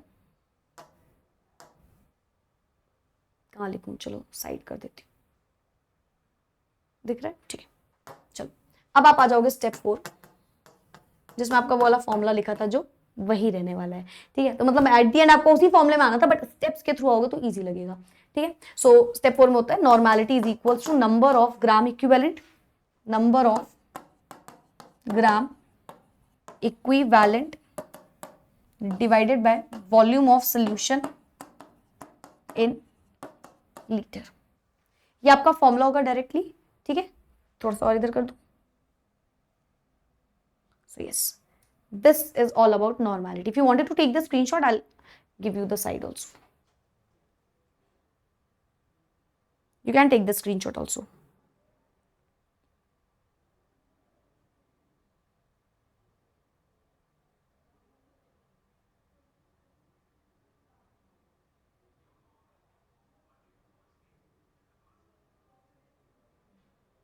हो गया? चलो ग्रेट, आगे बढ़ते हैं, क्वेश्चन पे आते हैं। हमने क्या क्या समझ लिया? हमने फॉर्मूला समझ लिया, डेफिनेशन। अब देखो डेफिनेशन पे भी आ सकते हो, जस्ट अ सेकंड, डेफिनेशन भी आप यहां समझ सकते हो। It is equal to the number of gram equivalent of solute present in 1 litre of solution. अब तो समझिए जितने भी ग्राम इक्विवेलेंट है सोल्यूशन से डिवाइड कर दो वॉल्यूम वाले। ठीक है भाई, आगे बढ़ते हैं। अब जानते हैं हम इसके बारे में, क्वेश्चन करते हैं। चलो एक, let's do a question number 4। Fourth question पे हम आ चुके हैं। You have to calculate the normality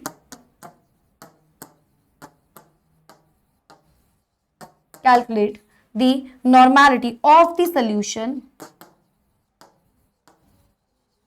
by dissolving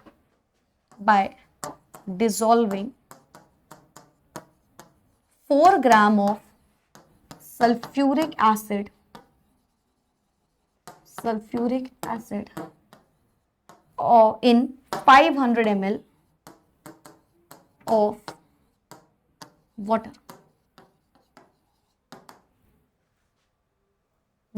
water लिखा है एंड में। हाँ चलेगा, मेरे ख्याल से दिख रहा होगा, समझ में आ रहा होगा इतना। चलो, we have to calculate the normality. ठीक है फाइन, तो हमें पता है n is equals to number of gram equivalent जो भी सल्यूट के हैं, उसे हम डिवाइड करते हैं वॉल्यूम ऑफ सॉल्यूशन से, और ये वॉल्यूम ऑफ सॉल्यूशन को हम लीटर्स में रखते हैं। परफेक्ट, ठीक है। नंबर ऑफ ग्राम इक्विवेलेंट क्या है, कहां से क्या गिवन है, चलो जानते हैं। तो सबसे पहले हम अपने स्टेप वाइज चलेंगे। गिवन चीज आप नोट कर सकते हो, बिल्कुल कोई दिक्कत नहीं है। हमें गिवन क्या है पहले से वो आप नोट कर लो। यहाँ पे क्या क्या गिवन है? 4 ग्राम ऑफ सल्फ्यूरिक एसिड, यानी कि गिवन मास। या ऐसा करते हैं, अभी स्पेस कम है तो मैं गिवन मास नहीं लिख रही हूँ, गिवन चीजें नहीं लिख रही हूँ, गिवन चीजें आई will be writing in the end. ठीक है, एंड में मैं लिख दूंगी। चलो निकालते हैं। n इज इक्वल्स टू यहाँ पे क्या हो जाएगा? स्टेप 1 में मोलर मास निकालना है स्टेप नंबर 1 में।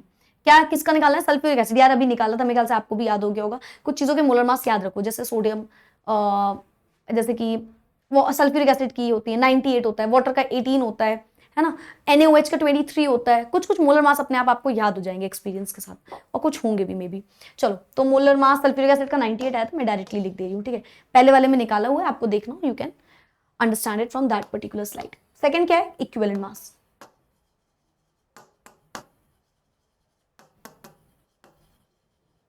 अब ये इक्विवेलेंट मास क्या होता है? मैम ने बताया था कि जो मोलर मास निकाला उसे x से डिवाइड कर दो।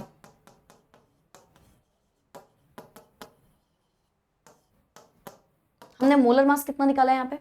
मोलर मास 98 आया हमारा। x क्या है यहाँ पे? क्योंकि यहाँ पे H2SO4 है, सल्फ्यूरिक एसिड था, देखो, यानी कि H प्लस कितने हैं? 2, तो x हो जाएगा हमारा 2, ठीक है। 2 4 8 है ना, 2 9 18, 49 आ गया यहाँ पे। Equivalent mass is equals to 49 आ गया, ठीक है। थर्ड नंबर पे what we calculate? We calculate number of gram equivalent, है ना, नंबर ऑफ ग्राम इक्विवेलेंट। ये कैसे निकलता था? याद आया कुछ? नंबर ऑफ ग्राम इक्विवेलेंट निकालने के लिए आपको जो भी गिवन मास है उसे मोलर मास से डिवाइड करना होता है ना। चलो भाई, तो गिवन मास कितना है हमें? गिवन मास हमें है 4, और मोलर मास कितना है? 49, 4/49। अब क्या करना है? अब आपको लेके जाना है इस फॉर्मूले में, पूरा सारी वैल्यूज को यहाँ पे लेके जाना है और उठा के रख देना है। चलो करते हैं, सारी वैल्यूज को लेके चलते हैं यहाँ पे।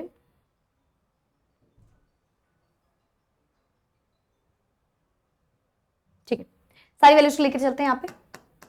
So n is equals to number of gram equivalent कितना आया हमारा? 4/49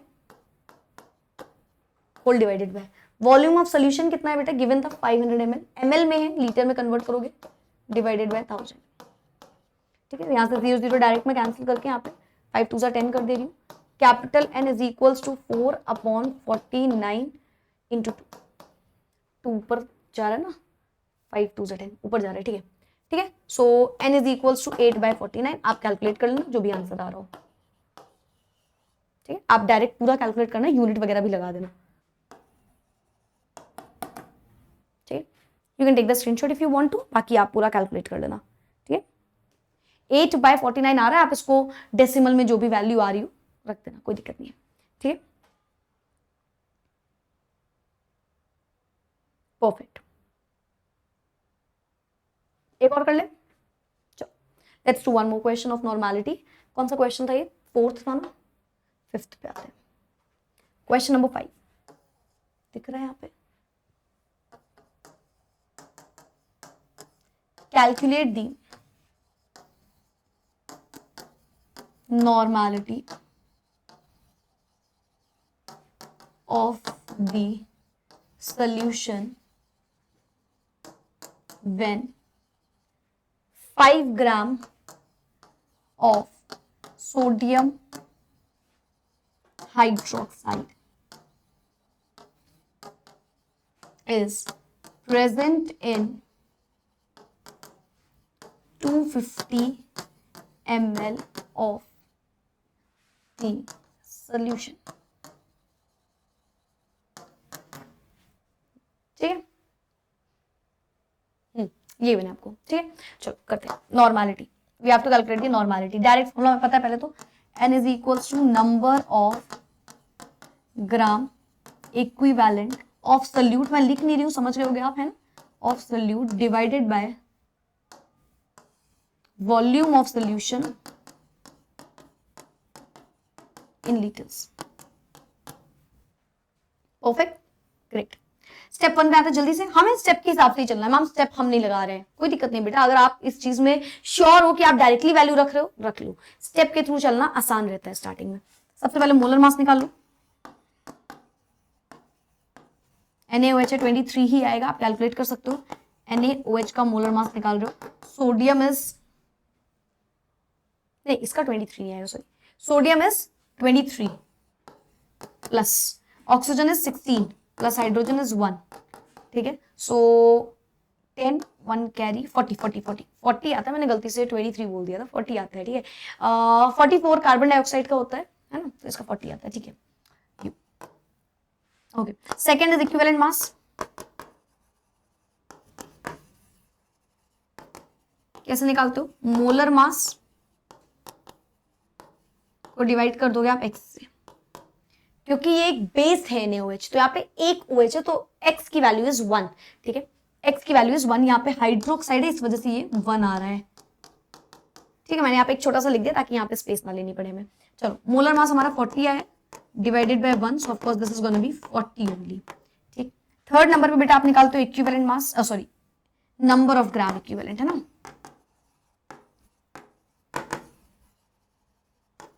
नंबर ऑफ ग्राम इक्विवेलेंट, ये कैसे निकालते हैं? इसको निकालने के लिए फॉर्मूला होता है given mass upon gram equivalent mass.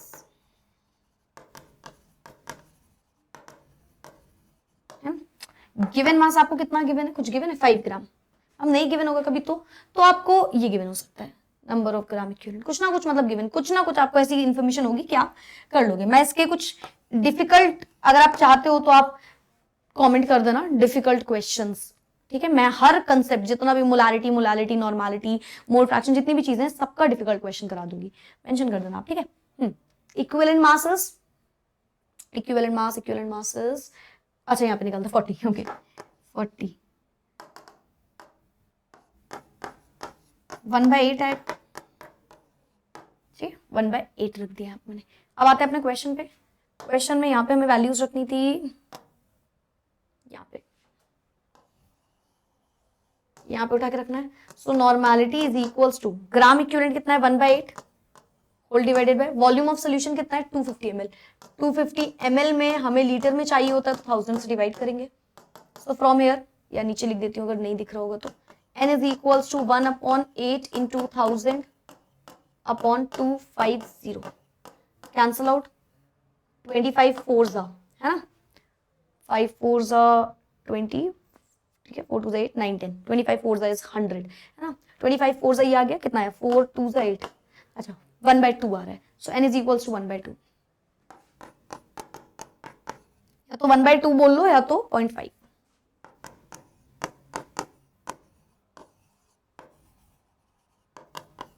Normality अभी समझ में आ रहा है कैसे करते हैं नॉर्मलिटी के क्वेश्चंस? आई गेस थोड़ा सा यहाँ नीचे वाला पोर्शन नहीं दिख रहा,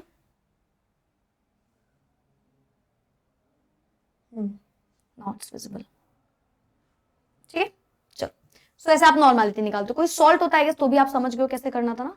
तो एक्चुअली प्रॉब्लम ये आ रही है, मेरे को दिख रहा है कैमरे में पूरी चीजें ओवरऑल वॉल तक दिख रही है, यहाँ पे मुझे पता नहीं आपके में रिकॉर्डिंग में क्या आ रहा होगा, क्या बात है भाई।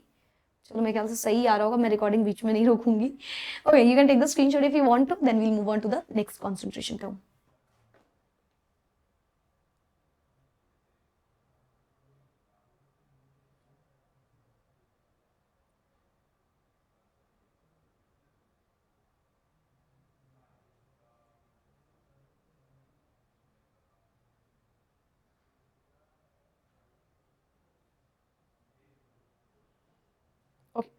आई गेस ले लिया सबने स्क्रीनशॉट, आगे बढ़ते हैं।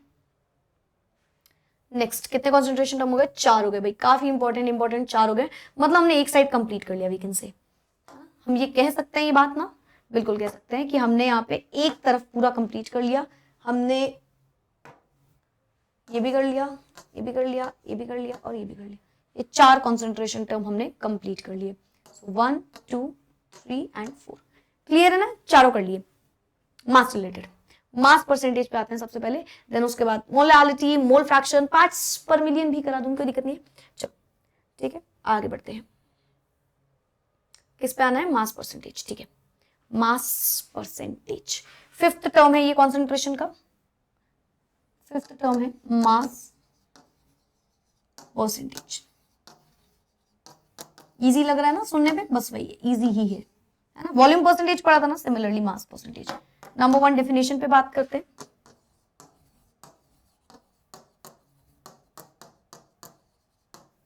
Mass percentage is equals to the mass of the solute, mass of the solute present in 100 gram of the solution. अब ये कुछ इंपॉर्टेंट आया, ग्राम कुछ सुनाई में आया है ना, कुछ सुनाई दिया होगा आपको ग्राम करके, ये क्या है तो बताती हूँ। अगर आप मास परसेंटेज की बात करो, यहाँ पे सोल्यूशन आपको ग्राम्स के टर्म्स में लेना है। समझाती हूँ क्या लिखा है मैंने। It is equal to the mass of the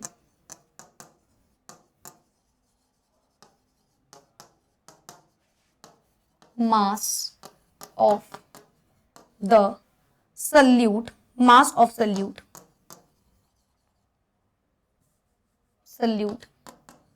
present, या नीचे लिख देती हूँ, present in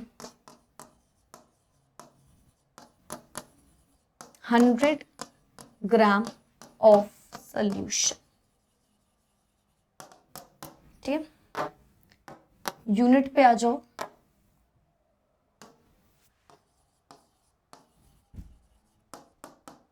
of course unit में तो कुछ नया नहीं करना है, unit is very simple. Mass of the solute present in 100 gram of the solution. अब सुनना है यहाँ पे ध्यान से बात को। ये कब लोगे? ऑफ कोर्स जब दोनों चीजें ग्राम्स में है, या दोनों चीजें बोल लो सॉलिड स्टेट में, मतलब लिक्विड में नहीं है कोई भी, तो आप मास रखते हो ना सॉलिड। जब लिक्विड में होता है आप वॉल्यूम लेके आ जाते हो, राइट। जैसे वॉल्यूम बाय वॉल्यूम में कुछ भी सॉलिड में नहीं था, क्योंकि दोनों चीजें लिक्विड में थी, है ना। बस यहाँ पे वही है, तो ये भी आप मेंशन कर लेना इफ यू वांट टू। बाकी ये मास परसेंटेज है, तो आप परसेंटेज के टर्म्स में निकाल रहे हो, ऑफ कोर्स तो यूनिट की मतलब ही नहीं निकलने वाली, तो सीधा फॉर्मूला पे आ जाओ। फॉर्मूला पे आते हैं। फॉर्मूला क्या होगा इसका? ऑफ कोर्स ऊपर ही देख के पता चल रहा है, मास जो गिवन है सॉल्यूट का, उसे आप डिवाइड कर दो मास जो गिवन है सोल्यूशन का, मल्टीप्लाई कर देना आप, ऑफ कोर्स क्योंकि परसेंटेज है तो 100 से इंटू 100। ठीक है, इक्वल टू लिख देती हूँ यहाँ पे, मास बाय मास परसेंट। तो आंसर आपका परसेंटेज में ही आ जाएगा, कोई दिक्कत नहीं है। चलो, कोई दिक्कत नहीं होगी इसमें भी किसी को, मेरे ख्याल से। देख लो, देखना हो तो then we'll move to the second part. नहीं, then we'll do one question for this particular concept. ठीक है, इसका एक क्वेश्चन करेंगे, फिर उसके बाद आएंगे आगे बढ़ जाए। चलो, इसका एक क्वेश्चन है, मैं तो कह रही हूँ इसका क्वेश्चन आप होमवर्क में ले लो, चलेगा ना? इतनी देर से सब पढ़ रहे हो, कुछ तो खुद से करोगे ना, एक होमवर्क ले लो, चलेगा। ठीक है, सो और इसका आंसर जो भी चैट बॉक्स में कमेंट सेक्शन में देगा ना, मैं उसका कमेंट लाइक कर दूंगी। ठीक है, like in the sense is not like कि आपके लिए बहुत बड़ी बात है, अरे मैम के लाइक के लिए हमें ये करना है क्या, हम नहीं करेंगे। इट्स लाइक कि आपको पता चल जाएगा द आंसर इज करेक्ट और नॉट। ठीक है, यस। चलो, तो क्वेश्चन इज, ये कौन सा क्वेश्चन हो गया? क्वेश्चन नंबर हमारा मेरे ख्याल से ये है, 4th कर लिया था नॉर्मेलिटी, देन नॉर्मेलिटी में हमने एक एक्स्ट्रा किया था, तो 5th हो गया था, 6th होगा। 6th क्वेश्चन है, 10 gram of sucrose is present in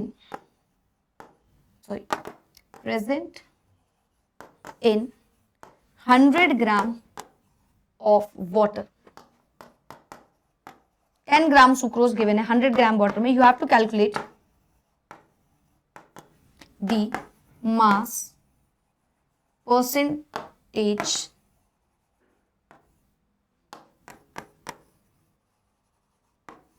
of the solution, and of course this question is your homework।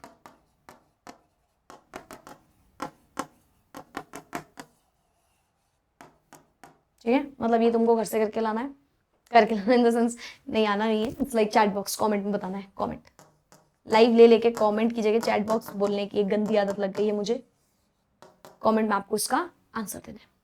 Perfect, सो हो गया मास परसेंटेज। चलो भाई, अब आते हैं नेक्स्ट टर्म में, क्या था? मोलालिटी था आई गेस, है ना। 6th one is molality. Next पे आते हैं विच इज मोलालिटी। बस ज्यादा नहीं, इसके बाद एक और टर्म है ऑफ कोर्स, एंड एक आपको 2 क्वेश्चन में होमवर्क दूंगी, एक अभी मैंने दे दिया है, एक बचा है वो भी देती हूँ। ठीक है, चलो भाई आते हैं मोलालिटी पे। ठीक है, ओके। मोलालिटी की अगर आप बात करो, ये थोड़ा सा भाई टाइप का है, जुड़वा भाई टाइप का है ना, किसका? मोलारिटी का। जैसे मोलारिटी होता है वैसे ही मोलालिटी होता है। ठीक है, इट्स जस्ट दैट कि मोलालिटी और मोलारिटी में थोड़ा सा फर्क होता है, जो कि मास और वॉल्यूम का होता है। If you remember, molarity is the mass related thing, है ना, sorry molarity is the volume related में आ रहा था, और जो मोलालिटी है वो मास रिलेटेड में आ रहा है। आप डायरेक्ट बोल सकते हैं मोलालिटी कैसा है, मोलालिटी टेम्परेचर डिपेंडेंट है, टेम्परेचर इंडिपेंडेंट है, ऑफ कोर्स इंडिपेंडेंट। क्यों? क्योंकि ये मास रिलेटेड है, तो जिसमें मास आता है वो हमारा टेम्परेचर पे इंडिपेंडेंट होता है, वी नो दैट। ठीक है, चलो फिलहाल मोलालिटी पे आते हैं, क्या होता है। मोलालिटी होता है हमारा equal to, again same same, ये सोल्यूशन ले लिया मैंने, बोला ये सोल्यूशन है बेटा, ठीक है, ये तुम हो, फिर से तुम आए, मैम आपने ना मोलालिटी निकालने को दिया है, कैसे निकालना है। मैंने बोला ठीक है बेटा बुक ले लो और समझ लो। ये ऐसा करते, चलो सर मैं समझा देती हूँ, तुम लोग बोलोगे बड़े ही हमारी मैम काम की नहीं है, कोई काम ही नहीं कर रही है, पढ़ाने का काम है वो भी नहीं कर रही है मैम, नहीं पढ़ाते हैं। चलो अच्छा इसको मैं बता देती हूँ। तो मैंने बोला कुछ नहीं करना है बेटा, ये जो मास है, मास जो गिवन है सॉल्वेंट का, टर्म्स याद रखा करो, सॉल्वेंट का, ठीक है, किलोग्राम के टर्म्स में। तो मैंने कहा ऐसा करो, यहाँ पे नंबर ऑफ मोल्स निकाल लो। उसने बोला मैम ये तो हमने मोलैरिटी में भी निकाला था। मैंने कहा हाँ, यहाँ पे भी निकालो नंबर ऑफ मोल्स सॉल्यूट के।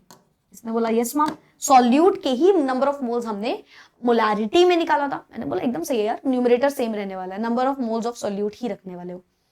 डिनोमिनेटर में इसने बोला मैम वॉल्यूम ऑफ सोल्यूशन रखा था, वही रख दे। मैंने बोला नहीं, इस बार चेंज करो, यहाँ पे वॉल्यूम ऑफ सोल्यूशन नहीं, वॉल्यूम ऑफ सॉल्वेंट भी नहीं, मास ऑफ सॉल्वेंट रखो, मास ऑफ सॉल्वेंट रखो in kilograms, in kilograms. I hope आप समझोगे। तो कितने नंबर ऑफ मोल्स हैं, किलोग्राम के टर्म्स में आपको मास लेना है, सॉल्वेंट का मास लेना है। यहाँ पे बहुत बच्चे गलती करते हैं, उन्हें लगता है सोल्यूशन का लेना है, सोल्यूशन का ना लेते हुए सॉल्वेंट का लेना है। Make sure you remember this, ठीक है। चलो हटा देती हूँ, ठीक। सो मोलालिटी है यहाँ पे, स्मॉल m से डिनोट किया जाता है इस टर्म को। डेफिनेशन नंबर 1 जान लो पहले। ऐसा मुझे लग रहा है एक बार मैं रीचेक कर लूंगी, कहीं पे भी अगर सॉल्यूशन लिखा और नीचे सॉल्वेंट का मास ना रखा हो हमने, मैं भी एक बार रीचेक कर लूंगी। अभी खैर डेफिनेशन पे आते हैं। डेफिनेशन क्या होती है इसकी, it is equal to the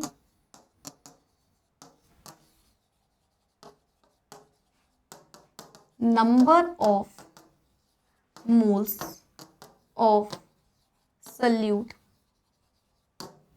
present in 1 kilogram of the solvent, solvent याद रखना, number of gram, number of mole sorry, कितने प्रेजेंट है 1 किलोग्राम ऑफ सॉल्वेंट में। 1 किलोग्राम सॉल्वेंट लेके हम रखेंगे, कितने नंबर ऑफ मोल्स उसमें सॉल्यूट के हैं, दैट इज मोलालिटी, 1 किलोग्राम। ठीक है, चलो यूनिट फॉर्मूला समझ ही गए होगे। Formula is equals to number of moles solute के मास ऑफ सॉल्वेंट, लेकिन मास रखना है इन किलोग्राम्स, सो ये भी हमें याद रखना है। यूनिट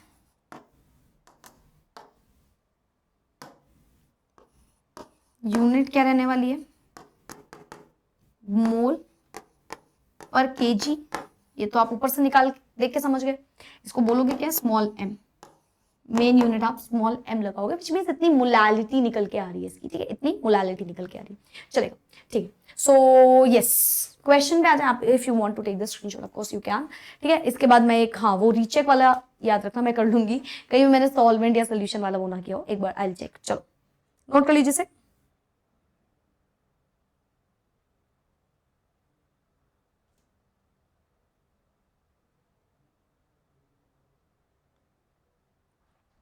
आगे बढ़ जाए, let's move forward. Question number 7 पे आते हैं।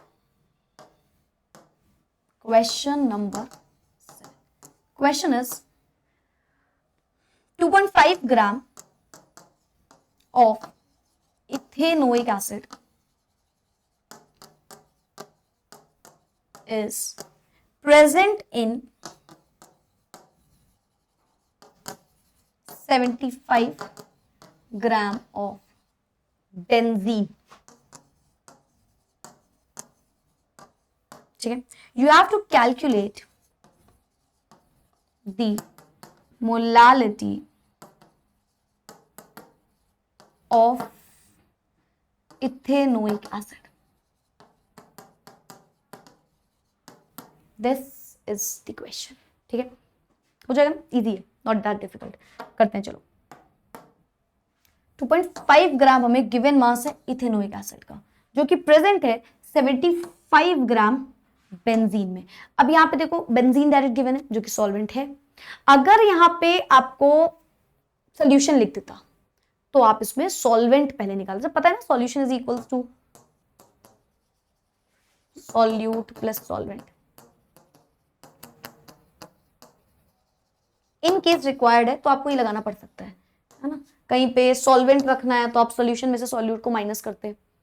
You have to do that अगर रिक्वायरमेंट है तो। ठीक है, चलो भाई आगे बढ़ते हैं। Let's do the question. Given क्या है? गिवन है हमें इथेनोइक एसिड का मास। Ethanoic acid is what? CH3COOH। ठीक है, acetic acid is ethanoic acid, है ना। Basically it is equals to mass, इसका मास गिवन है आपको 2.5 ग्राम। ठीक है, next is benzene which is C6H6। इसका भी आपको मास गिवन है 75 ग्राम, है ना। और क्या है? Calculate the molality, we have to calculate the molality. कितनी आएगी इसकी? करते हैं। मोलालिटी का फॉर्मूला होता है नंबर ऑफ मोल्स सॉल्यूट के वॉल्यूम ऑफ सॉल्यूशन का लीटर में। नंबर ऑफ मोल्स हमें गिवन नहीं है तो हम given mass by molar mass रखेंगे। ठीक है, सॉरी, मास ऑफ सॉल्वेंट। ठीक है, सॉल्यूट क्या है, सॉल्वेंट क्या है, देख के समझ गए होगे। ज्यादा अमाउंट में है सॉल्वेंट, यहां पे लिखते हैं solvent because it is more in amount, ज्यादा है। कम अमाउंट में है लेस सॉल्यूट। क्लियर है? ज्यादा और कम से आप ये चीज कैलकुलेट करोगे। अब आप इसी की जगह ऑपोजिट रख दोगे, of course the answer is gonna be wrong. ठीक है, और आपकी पूरी कैलकुलेशन कुछ भी कराओ आपने, आंसर गलत होगा और साथ ही साथ आपके स्टेप्स भी पूरे गलत हो जाएंगे, है ना। नंबर ऑफ मोल्स क्या है? गिवन मास अपॉन मोलर मास। सॉल्यूट का गिवन मास है 2.5 अपॉन मोलर मास। ये तो ना गिवन मास अपॉन मोलर मास। गिवन मास 2.5, मोलर मास कितना होता है इथेनोइक एसिड का? कैलकुलेट कर लेते हैं। CH3COOH का निकालना है। कार्बन होता है 12, हाइड्रोजन होता है 1 और 3 टाइम्स ऑफ हाइड्रोजन, है ना। 3 टाइम्स ऑफ हाइड्रोजन है तो इंटू 3 करेंगे। फिर कार्बन होता है 12 प्लस ऑक्सीजन होता है 16, 2 टाइम ऑक्सीजन है 32। 16 मैं डायरेक्ट लिख दे रही हूँ यहाँ पे, 2 टाइम ऑक्सीजन, 16 2 32। अगेन हाइड्रोजन 1 होता है। ठीक है, तो 12 प्लस 3 प्लस 12 प्लस 32 प्लस 1 ये करना है आपको, है ना। सो 2 3 4 5 6 7 8 9 10, 1 कैरी, 3 4 5 6 60। चेक कर लेना, ये यार 60 लिख दे रही हूँ मैं। ठीक है, ऐसा करो, इरेज नहीं करती हूँ, साइड कर देती हूँ। ठीक है, इसको उठा के यहाँ पे रख दे रही हूँ मैं। तो अगर आप में से किसी को कुछ उसमें कंफ्यूजन हो या something, you can check it. चलो, तो 60 आ गया ना, whole divided by mass of solvent in kilogram. Mass of solvent है क्या? 75, पर ये किलोग्राम में नहीं है, कन्वर्ट करना है। तो 2.5 अपॉन 60 इंटू, या ऐसा करो इसको 25 अपॉन 600 लिख दे रही हूं मैं, 1000 अपॉन 70 कर लेना कैलकुलेट। 0 0 कैंसिल आउट हो जाएगा, है ना। और क्या है 2 3, जैसे यहाँ पे 2 से आप कर सकते हो। मैम ने कहा था 2 से नहीं करो, मैम खुद काट रही है इसको वैल्यूज को। नहीं, बड़ी वैल्यूज, जैसे वहां पे था 6 अपॉन 500, उसे काटने मत बैठो। 600 upon something something something 29859 something ऐसा कुछ गिवन है। कभी भी ऐसी वैल्यू जो आपको लगे कि काफी टाइम लेगी तो मत करो सॉल्व। छोटी छोटी तो चलेंगी। 2 3 6, 2 5 10, 5 1 5, है ना। 5 5 25, 5 3 15, 5 5 25, है ना। 5/9 आ रहा है, एक बार चेक भी कर लेना। 5 upon 9, unit small m। Recheck कर लेना बेटा इसको एक बार, कैलकुलेशन वगैरह, आंसर क्लियर है। So that's how you calculate the molality. इस तरीके से आप मोलालिटी निकालते हो। आई होप आपको कंसेप्ट समझ में आ रहा है, आप करके आ रहे हो, है ना। क्योंकि अगर वही नहीं आएगा तो आपको बहुत प्रॉब्लम हो जाएगी। इन शॉर्ट आपको कंसेप्ट अच्छे से समझ में आना चाहिए, क्योंकि अगर कंसेप्ट नहीं, एज आई सेड कि क्वेश्चंस तो मैं आपको मल्टीपल करा दूंगी, बहुत सारे क्वेश्चंस करा दूंगी, आपको क्वेश्चंस की तो टेंशन ही नहीं लेनी है, बट उसी के साथ साथ आपको पता होना चाहिए कि क्या हो रहा है यहाँ पे। जस्ट गिव मी 1 सेकेंड बेटा। हेलो, हाँ जी मैम, ओके, सॉरी क्लास थी, ठीक है। ऑलराइट, तो ये हो गया क्वेश्चन, समझ में आ गया मेरे ख्याल से, स्क्रीनशॉट वगैरह आपने ले ही लिया होगा। So that's how you calculate the molality, ठीक है भाई। अब क्या बचा, मोल फ्रैक्शन और पार्ट्स पर मिलियन, छोटे से 2 टर्म्स बचे हैं, इजीली हो जाएगा। कहाँ पे थे हम, यहाँ पे, ठीक है। तो क्या क्या बचा है, मोलालिटी हो गया, mole fraction and parts per million, ठीक है। वापस आते हैं यहाँ पे, मोल फ्रैक्शन है ना, मोल फ्रैक्शन पे समझते हैं। मोल फ्रैक्शन भी काफी इंपॉर्टेंट है एक्चुअली। मोल फ्रैक्शन पे आते हैं, दिख रहा है यहाँ तक,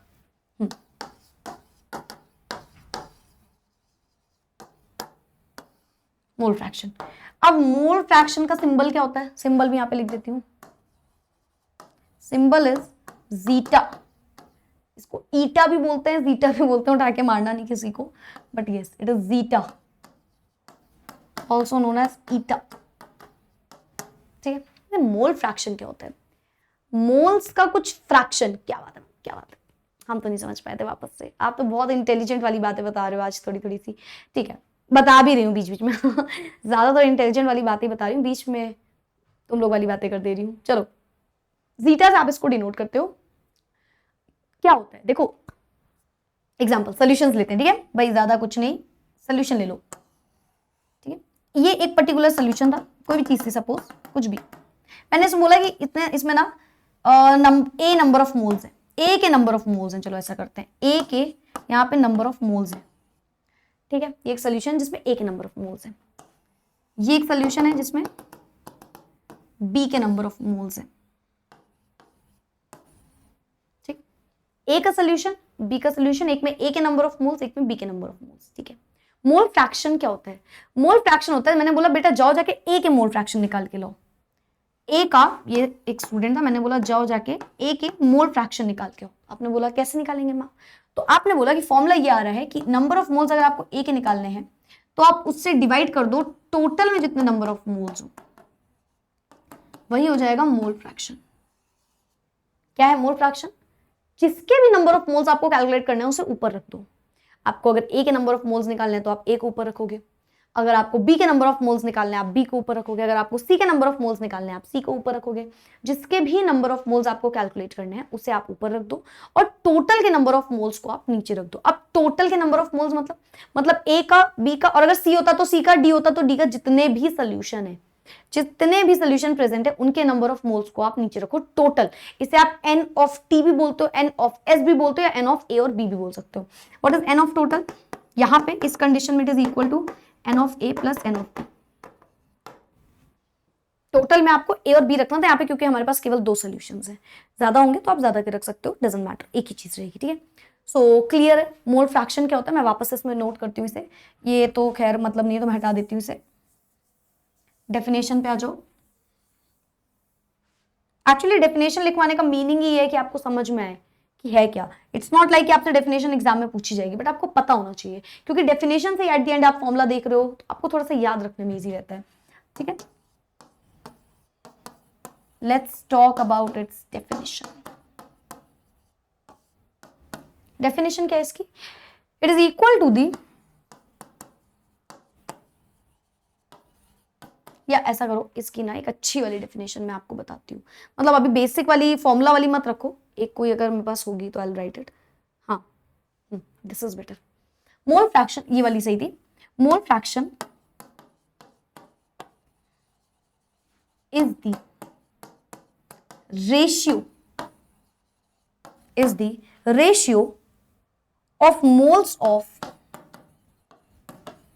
ratio of moles of one component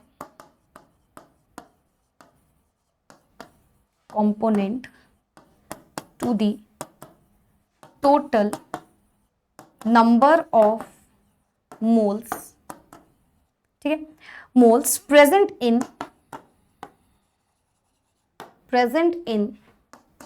the solution, क्या बोला मैंने? आई सेड मोल फ्रैक्शन होता है ratio of moles of one component जो कि प्रेजेंट होगा to the total number of moles जो कि प्रेजेंट होगा किसी पर्टिकुलर सोल्यूशन में. So this is known as mole fraction. Clear है? थोड़ी थोड़ी बात समझ में आई? कितने नंबर ऑफ मोल्स प्रेजेंट हैं किसी एक पर्टिकुलर कंपोनेंट के. अब एक particular component could be A B C D, कुछ भी हो सकता है. उसके कितने नंबर ऑफ मोल्स हैं उसे आप डिवाइड कर दोगे टोटल में कितने नंबर ऑफ मोल्स हैं. ठीक है? सो दिस इज मोल फ्रैक्शन. अच्छा सोच के बताओ मोल फ्रैक्शन की यूनिट क्या लग रही है आपको? क्या सोच रहे हो यूनिट क्या होगी? मोल्स हैं तो मैम मोल अपॉन मोल या something. It has no unit. But क्यों? Because it is the ratio of two similar quantities. कभी भी दो सिमिलर क्वांटिटीज का रेशियो है तो उसका कोई भी यूनिट थोड़ी होगा. It is the ratio of two similar quantity. Number of moles upon number of moles you are putting the values of number of moles upon number of moles. So there is no unit. Unit will get cancel out of course, है ना. तो इसकी कोई unit नहीं होती, ये आपको याद रखना है. There will be no unit. Perfect. आगे बढ़ते हैं. अच्छा एक और बहुत इंपॉर्टेंट सी बात आई याद में जो आपको भी याद रखनी है कि अगर आप कभी भी मोल फ्रैक्शन किसी भी दो सोल्यूशन के ऐड करते हो ना वो हमेशा 1 आता है. यूनिटी. आपने ए के नंबर ऑफ मोल्स निकाले डिवाइडेड बाय टोटल, आपने बी के नंबर ऑफ मोल्स निकाले डिवाइडेड बाय टोटल. मतलब इन शॉर्ट आपने नंबर ऑफ मोल्स जीटा की वैल्यू निकाली, मोल फ्रैक्शन निकाले. किसी भी दो चीजों के मोल फ्रैक्शन हमेशा 1 के बराबर आएगा. मैम 2 नहीं 3 भी हो सकता है. टोटल के मोल फ्रैक्शन जब आप किसी पर्टिकुलर डिफरेंट सॉल्यूशंस का मोल फ्रैक्शन का समेशन निकालोगे that is always equals to 1 which is unity. ये हमेशा यूनिटी आता है मतलब 1 आता है. याद रखोगे ये चीज. ठीक है वीडियो को ज्यादा लंबा नहीं करूंगी बट थोड़ी थोड़ी चीजें जो इंपॉर्टेंट है भाई ऑफ कोर्स अगर वो आएंगी नहीं आपको तो आगे की तो कहानी का मतलब ही नहीं है. सो यस आगे बढ़ जाते हैं. क्वेश्चन पे आते हैं. भाई ये क्वेश्चन नंबर तो मैं भूल गई 8th होगा. हाँ 8th होगा. क्या बात है. So let's talk about question number 8. ठीक है 8th क्वेश्चन है क्या? क्वेश्चन है you have to calculate the mole fraction निकालो direct. Calculate the mole fraction of ethylene glycol. Mole fraction of ethylene glycol in an aqueous solution. In an aqueous solution containing एक second यहां पे arrow नहीं आएगा. Containing ethylene glycol कितना है भाई 20%. Ethylene glycol ethylene glycol by mass. अब ये क्वेश्चन ना थोड़ा सा एक जैसे मैंने आपको बताया था एक क्वेश्चन तो होते हैं डायरेक्टली जो इजी होंगे. सॉरी एक क्वेश्चन होता है तो एकदम डायरेक्ट वाले होते हैं लेकिन एक क्वेश्चन होता है जो इंपॉर्टेंट होते हैं ना. तो ये वो वाला इंपॉर्टेंट क्वेश्चन है जो आपको आना चाहिए. ठीक है समझो कैसे करना है आपको इस क्वेश्चन को. मोल फ्रैक्शन आपको निकालना है इथाइलिन ग्लाइकोल का. इथाइलिन ग्लाइकोल क्या होता है फॉर्मूला पता है ना C2H6O2. This is ethylene glycol. ठीक है इथाइलिन ग्लाइकोल का निकालना है एक्वस सोल्यूशन में जिसमें 20% इथाइलिन ग्लाइकोल है बाय मास. ठीक है अब आप देखो यहाँ पे आपको बीटा निकालना है ऑफ Eg. मैं इथाइलिन ग्लाइकोल को Eg लिख दूं चलेगा ना. कैपिटल लिख देती हूँ. ठीक है Eg इथाइलिन ग्लाइकोल का आपको मोल फ्रैक्शन कैलकुलेट करना है. 20% इथाइलिन ग्लाइकोल बाय मास है. अब सुनो आपको सॉल्यूट क्या गिवन है और सॉल्वेंट क्या गिवन है ये लिख दो. ये दो चीजें लिख लो. सॉल्यूट आपको क्या गिवन है यहाँ पे ऑफ कोर्स इथाइलिन ग्लाइकोल भी लगता है सॉल्यूट. कैसे मैम पता आपको बेटा 20% है. अच्छा ऐसा करो पहले पूरे को सोल्यूशन को 100 भी मान लो. सोल्यूशन को आप पूरा मान लो 100% है. ठीक है अब 100% में बाइफरकेट ऐसे किया गया है कि 20% इथाइलिन ग्लाइकोल है Eg. ठीक है दिख रहा है 20% Eg है थोड़ा थोड़ा दिख रहा है और बचा हुआ रेस्ट 80% ऑफ कोर्स क्या हो गया क्योंकि यहाँ पे मेंशन्ड है एक्वस सॉल्यूशन तो वो क्या हो गया वाटर. H2. परफेक्ट क्लियर है ना. बेटर. ठीक है तो 20% वही. अब हम इसको मास में ले सकते हैं क्या. हम बोल सकते हैं ये 100 ग्राम है ओवरऑल तो इसको हम बोल देंगे 20 ग्राम हो गया और ये 80 ग्राम हो गया. मैम ये क्या करा आपने, नहीं समझ में। अरे देखो बेटा, आपको ना गिवन नहीं है ग्राम के टर्म्स में, लेकिन परसेंटेज के टर्म्स में। तो अगर आप ओवरऑल 100 मान के चल रहे हो, 100%, तो मतलब 100 ग्राम, उसमें आप 20% आपने माना कि सॉल्यूट है, तो 20 ग्राम आपने मान लिया कि सॉल्यूट है ना। तो और आपने बाकी रेस्ट ऑफ द 80% माना वाटर है, तो 80 ग्राम वाटर मान लिया। इस तरीके से मैंने किया है, ठीक है। तो सॉल्यूट कितना है यहाँ पे, सॉल्यूट इज इक्वल्स टू अपना 20 ग्राम विच इज इथाइलिन ग्लाइकोल, और solvent is 80 gram which is water. अब आया समझ में क्या करना है, आगे की कहानी इजी है। Mole fraction of ethylene glycol आप निकालोगे, कैसे निकालोगे, number of moles of ethylene glycol upon number of moles of ethylene glycol plus number of moles of water. Ethylene glycol के नंबर ऑफ मोल के लिए आप given mass upon molar mass रखोगे। Given मास कितना है इसका, 20 अपॉन मोलर मास अभी मैं कैलकुलेट कर लूंगी इसके, ठीक है, डिवाइडेड बाय, अच्छा तो कैलकुलेट करना ही पड़ेगा C2H6O2 का, C2H6O2 का मोलर मास 12 होता है, एक कार्बन का मास, 2 कार्बन है 24 आएगा। हाइड्रोजन होता है एक का, तो 6 हो गया, एक का 1 होता है 6 है, तो इंटू 6 कर दिया। ऑक्सीजन होता है 16, 2 है 32 हो गया, डायरेक्ट लिख दिया यहाँ पे 4 + 2 + 6, तो 10 11 12, 1 कैरी 62 आ रहा है यहाँ पे। एक बार आप रीचेक भी कर लेना, ठीक है, अगर कुछ इनकरेक्ट हो तो देख लेना, ठीक है। तो यहाँ पे आ रहा है 62, और यहाँ पे कितना आएगा इथाइलिन ग्लाइकोल का, 20/62 प्लस वाटर इज 18/62। वाटर का भी मैं बताया था, याद रखना 18 आता है, 2 + 16 करोगे आप विच इज 18, ठीक है। सो बस यहाँ पे यार देखो कैलकुलेट करके आंसर आपका आ जाएगा, ठीक है। यहाँ से आपका जीटा की वैल्यू आ जाएगी, एज सिंपल एज दैट। आपको सिर्फ उठा के वैल्यूज ही तो रखनी है, अभी तो हो गया ना, सिर्फ आपको उठा के only what you have to do is to put the values, ठीक है, don't forget to put the values. कर लोगे, मैं आपको वापस से एक्सप्लेन कर देती हूँ, यहाँ पे कुछ करना नहीं था, सिंपल सा क्वेश्चन था, बस आपको ऊपर का खेल अगर आप समझ गए ना, तो आपको नीचे वाली बातें समझ में आ जाएंगी, ठीक है। मोल फ्रैक्शन निकालना था, मोल फ्रैक्शन आपको पता ही है कैसे निकालते हैं, जिसके निकालना है, जिसका भी मोल फ्रैक्शन निकालना है उसे टॉप पे रखना है, न्यूमरेटर में रखना है, डिवाइड कर देना है टोटल के नंबर ऑफ मोल्स से, या टोटल मोल फ्रैक्शन से आप बोल, टोटल नंबर ऑफ मोल्स बोलो, सॉरी, ठीक है। तो बस आपने वैल्यूज पुट करी एंड आपका आंसर यहाँ से आ जाएगा, चेक कर लेना। C2H6O2 है ना, तो बस आई गेस आ जाएगा आंसर, कोई दिक्कत नहीं है ना इसमें, किसी को देख लीजिएगा एक बार ध्यान से, और कैलकुलेशन मिस्टेक नहीं करना। कार्बन का 12 होता है, 24 6 32, 6 10 12, 1 कैरी 6, मेरे ख्याल से तो सही आना चाहिए, 62, देख लो एक बार। चलो स्क्रीनशॉट लेना हो तो आप ले सकते हैं। आगे बढ़ते हैं नेक्स्ट में, आगे बढ़ जाए। चलो अब आते हैं पार्ट्स पर मिलियन में, 8th कॉन्सेंट्रेशन टर्म में हम पहुंच चुके हैं, पार्ट्स पर मिलियन। अच्छा ये बड़ा इजी है, और इसका क्वेश्चन भी आपके पास होमवर्क के लिए आएगा, पार्ट्स पर मिलियन, ठीक है, समझ लो क्या होता है। नंबर 1 डेफिनेशन पे आ जाओ, definition of parts per million. सो आप बोलोगे parts per million, parts per million, जिसे आप ppm से भी शो करते हो, एक्चुअली ppb भी होता है, पार्ट्स पर बिलियन, उस पर भी आप समझ सकते हो। पार्ट्स पर मिलियन फिलहाल समझो, which is ppm is equal to the gram of solute, it is equal to the grams of solute present in 10 to the power 6 cc of the solution। Million है ना, million तो बस वही खेलता है यहाँ पे, बिकॉज इट इज मिलियन, तो 10 to the power 6 गिवन है, सिंपल। अरे जो भी है उसको 10 to the power 6 से मल्टीप्लाई करोगे, ठीक है। चलो सेकंड फॉर्मूला पे आओ और समझोगे। फॉर्मूला देखो क्या गिवन है, part equal to the number of gram of solute, तो समझ गए होगे ppm में सबसे पहले नंबर ऑफ ग्राम, या नंबर ऑफ ग्राम को यार आप कंफ्यूज ना हो तो मैं मास लिख देती हूँ सीधा, मास ऑफ सोल्यूट को आपको डिवाइड करना है विद द क्या है, present in this CC of solution, यानी कि मास ऑफ सोल्यूशन से, और मल्टीप्लाई कर देना है 10 की पावर 6 से, that's it, this is parts per million.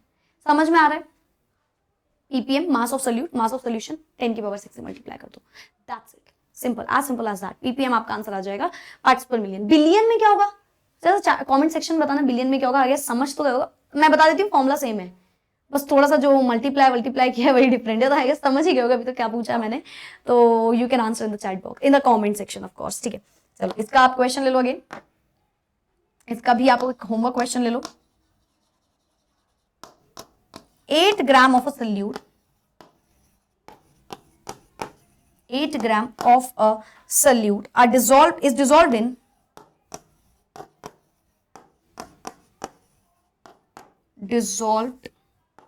in 10 liter of the solution, ठीक है।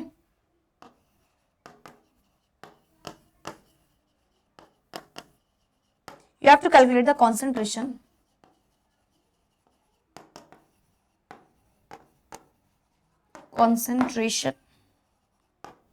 in parts per million. This is your question, ठीक है। So yes, ठीक है। यहाँ पे वॉल्यूम रख दो, sorry,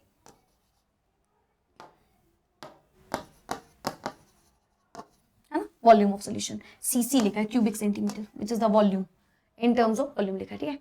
so yes, so this is parts per million. Similarly बेटा पार्ट्स पर बिलियन होता है एज जैसे यहाँ पे आपने लिखा है, सिमिलरली पार्ट्स पर बिलियन होता है, ठीक है। चलो सो अच्छा, स्क्रीनशॉट आई गेस अगर लेना हो तो ले लो, परफेक्ट। सो आज हमने काफी कुछ जाना, है ना, और मेरे ख्याल से आपको इजी लगा होगा, टॉपिक समझ में आया होगा अच्छे से। क्या क्या पढ़ लिया अभी यहाँ पे हमने ये वाला भी पढ़ लिया, है ना, ये भी हो गया, मोलालिटी हो गया, मोल फ्रैक्शन, पार्ट्स पर billion. So these were the 8 concentration terms. अब जो कॉन्सेंट्रेशन टर्म्स हैं, एज आई सेड कि इससे डायरेक्ट क्वेश्चन भी आता है, इनडायरेक्ट क्वेश्चन भी आता है। अगर आपने कोई स्लाइड छोड़ दी होगी तो मैं भी आपको फटाफट सारी स्लाइड्स दिखा दूंगी, आप स्क्रीनशॉट जिसका लेना चाहो ले लेना, ठीक है। सो ये 8 के 8 कॉन्सेंट्रेशन टर्म्स थे। 4 सबसे इंपॉर्टेंट थे, molality, molarity, normality, mole fraction. चारों को बहुत अच्छे से पढ़िएगा क्योंकि इसका क्वेश्चन आपको बोर्ड्स, क्लास 12 के बोर्ड्स में भी क्वेश्चन आता है। एंड बेटर चीज यही रहती है कि अगर आप अभी से पढ़ के जाओ चीजों को और वो चीज आप उसको नोट कर पाओ वैसे एज इट इज, मतलब समझ रहे हो कहने का मतलब, आप जो चीज पढ़ के जा रहे हो आपको वो चीज लिखनी भी आनी चाहिए, that is the best thing. अगर आप लिख ही नहीं पा रहे तो there is nothing to do with that ना, तो आपको इसीलिए यहाँ पे पूरी चीजें मैंने नोट भी कर दी है। So yes, if you want to take the screenshot of every slide I will show you the slides also, ठीक है। कहाँ है, यहाँ पे ना कॉन्सेंट्रेशन टर्म्स, एक एक स्लाइड में करती जा रही हूँ। If you want to take the screenshot you can. अच्छा, इसका तो मतलब नहीं है ज्यादा।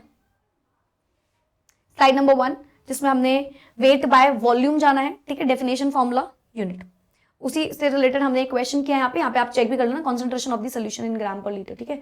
Volume of solution, solute given है ml ऑफ सोल्यूशन, ठीक है, सही है, सही है, ठीक है।